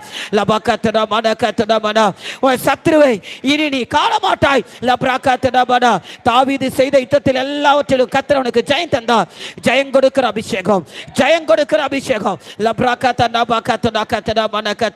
இது ராஜாவின் அபிஷேகம். எபிரோனிலே போனவர்களுக்கு ராஜாவின் அபிஷேகம். எபிரோனுக்கு போனவர்கள் நாளுக்கு நாள் பலப்பட்டார்கள். சவுலின் குடும்பம் நாளுக்கு நாள் பலவீனப்படும். விளங்கிக்கொள், நீ இந்த அபிஷேகத்தால் நிரம்பப்படும் போது, கர்த்தருனை அபிஷேகிக்கும் போது உன் சத்துரு பலவீனப்படுவான். கர்த்தர் திட்டமும் தெளிவுமாக சொல்லுகிறார். இந்த காலை வேளையில கர்த்தர் சிலரை அபிஷேகம் பண்ணுகிறார். சொல்லுகிறார், நீ ஆவில நிரம்புற வேலையில உன்னோடு கூட போராடின சத்துரு பலவீனப்பட்டு போனான். லப்ராகத்தா நாரியா கத்தனா மனாரியா லிகரா கத்தனா கத்தனா கத்தனா மனா கத்தனா மனாரியா ரபா கத்தனா. உங்களுடைய பலத்துக்கு மிஞ்சின சத்துருவை நீங்கள் உணர்ந்து கொண்டிருக்கிறீர்களா? கோலியாத்தின் வல்லமை போல ஒரு வல்லமை உங்களுக்கு முன்பதாக நின்று கொண்டிருக்கிறதா? இந்த காலை வேளையில கர்த்தர் அபிஷேகத்தை தருகிறார். ராஜாவின் அபிஷேகம், எபிரோனிலே பெற்றுக்கொள்ளக்கூடிய ஒரு அபிஷேகம். லப்ராகத்தனா கத்தனா. அவன் வர வர பலவீனப்பட்டு போவான், அவன் பலவீனப்பட்டு போவான், அவன் இனி எழும்ப முடியாது. ரபா கத்தனா கரா கத்தனா மனாரியா லப்ராகத்தனா ராகத்துலா கத்தனா கரபா கத்தனா மனா கத்தனா ஷபகத்தனா கரபா கத்தனா மனா கரா கரா கத்தனா லப்ராகத்தனா மனா கத்தனா மனா கத்தனா. எபிரோனிலே அவரோடு நீ நெருங்கி சேரலாம். இன்னும் கிட்ட, இன்னும் கிட்ட, இன்னும் கிட்ட, இன்னும் கிட்ட. ரபா கத்தனா கரபா கத்தனா மனா கத்தனா மனா கரா கத்தனா லப்ராகத்தி. நீ பிரிந்து நிற்கிற கொடியா இருக்கலாம். இந்த அபிஷேகம் உன்னை மறுபடியும் செடியோடு கொண்டு போய் சேர்க்கிறது. லப்ராகத்தனா கரா கத்தனா கரா கத்தனா லப்ராகத்தனா கரா கரா கரபா கத்தனா மனா கத்தனா லப்ராகத்தனா கரபா கத்தனா மனா. கர்த்தாவே என்னை இழுத்துக்கொள்ளும், எபிரோனுக்கு வருகிறோம், என்னை இழுத்துக்கொள்ளும் கர்த்தாவே என்று சொல்லுங்கள். ஆண்டவரே, இதோ நான் வர ஆயத்தமா இருக்கிறேன், என்னை இழுத்துக்கொள்ளும் ஆண்டவரே என்று சொல்லுங்கள். ஷபக ரபக தனக ரபதுனக ரபதுலக தனக ரகதனக தனமனாரிய லப்ரகதனக ரபக தனமனக ரபக தன லப்ரக தனமனக ரபக தனமன. இன்னும் கிட்ட கிட்ட சேர்த்து கொள்ளுமே பாடுபட்ட நாயகா. இன்னும் கிட்ட கிட்ட சேர்த்து கொள்ளுமே ஜீவன் தந்த ரட்சகா. இன்னும் கிட்ட கிட்ட சேர்த்து கொள்ளுமே பாடுபட்ட நாயகா. இன்னும் கிட்ட கிட்ட சேர்த்து கொள்ளுமே ஜீவனீந்த ரட்சகா. எல்லாரும் கைகளை உயர்த்தி சொல்லுவோம். இன்னும் கிட்ட கிட்ட சேர்த்து கொள்ளுமே பாடுபட்ட நாயகா. இன்னும் கிட்ட கிட்ட சேர்த்து கொள்ளுமே ஜீவனீந்த ரட்சகா. இன்னும் கிட்ட கிட்ட சேர்த்து கொள்ளுமே பாடுபட்ட நாயகா. இன்னும் கிட்ட கிட்ட சேர்த்து கொள்ளுமே ஜீவன் தந்த ரட்சகா. இன்னும் கிட்ட கைத்தட்டி சேர்த்து கொள்ளுமே பாடுபட்ட நாயகா. இன்னும் கிட்ட கிட்ட சேர்த்து கொள்ளுமே ஜீவன் தந்த ரட்சகா. இன்னும் கிட்ட கிட்ட சேர்த்து கொள்ளுமே பாடுபட்ட நாயகா. இன்னும் கிட்ட கிட்ட சேர்த்து கொள்ளுமே ஜீவன் தந்த ரட்சகா. இன்னும் கிட்ட கிட்ட சேர்த்து கொள்ளுமே பாடுபட்ட நாயகா. இன்னும் கிட்ட கிட்ட சேர்த்து கொள்ளுமே ஜீவனீந்த ரட்சகா. Amen. Shabakatara karakadan karakatara labrakata mafatulani limrakata liyakatura katura mafatulakati limrakata liyankatura mananka rabadulahi diyani. Amen. Amen. Amen.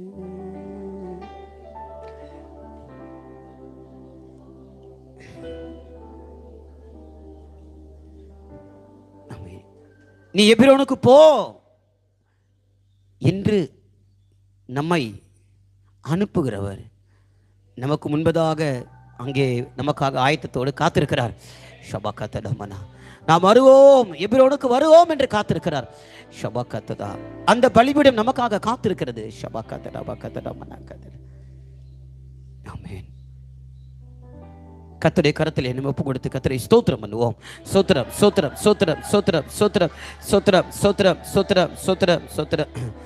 இந்த ஆண்டவரோடு ஒரு நெருங்கிய ஐக்கியத்துக்காக கர்த்தர் நம்மை அழைக்கிறார்.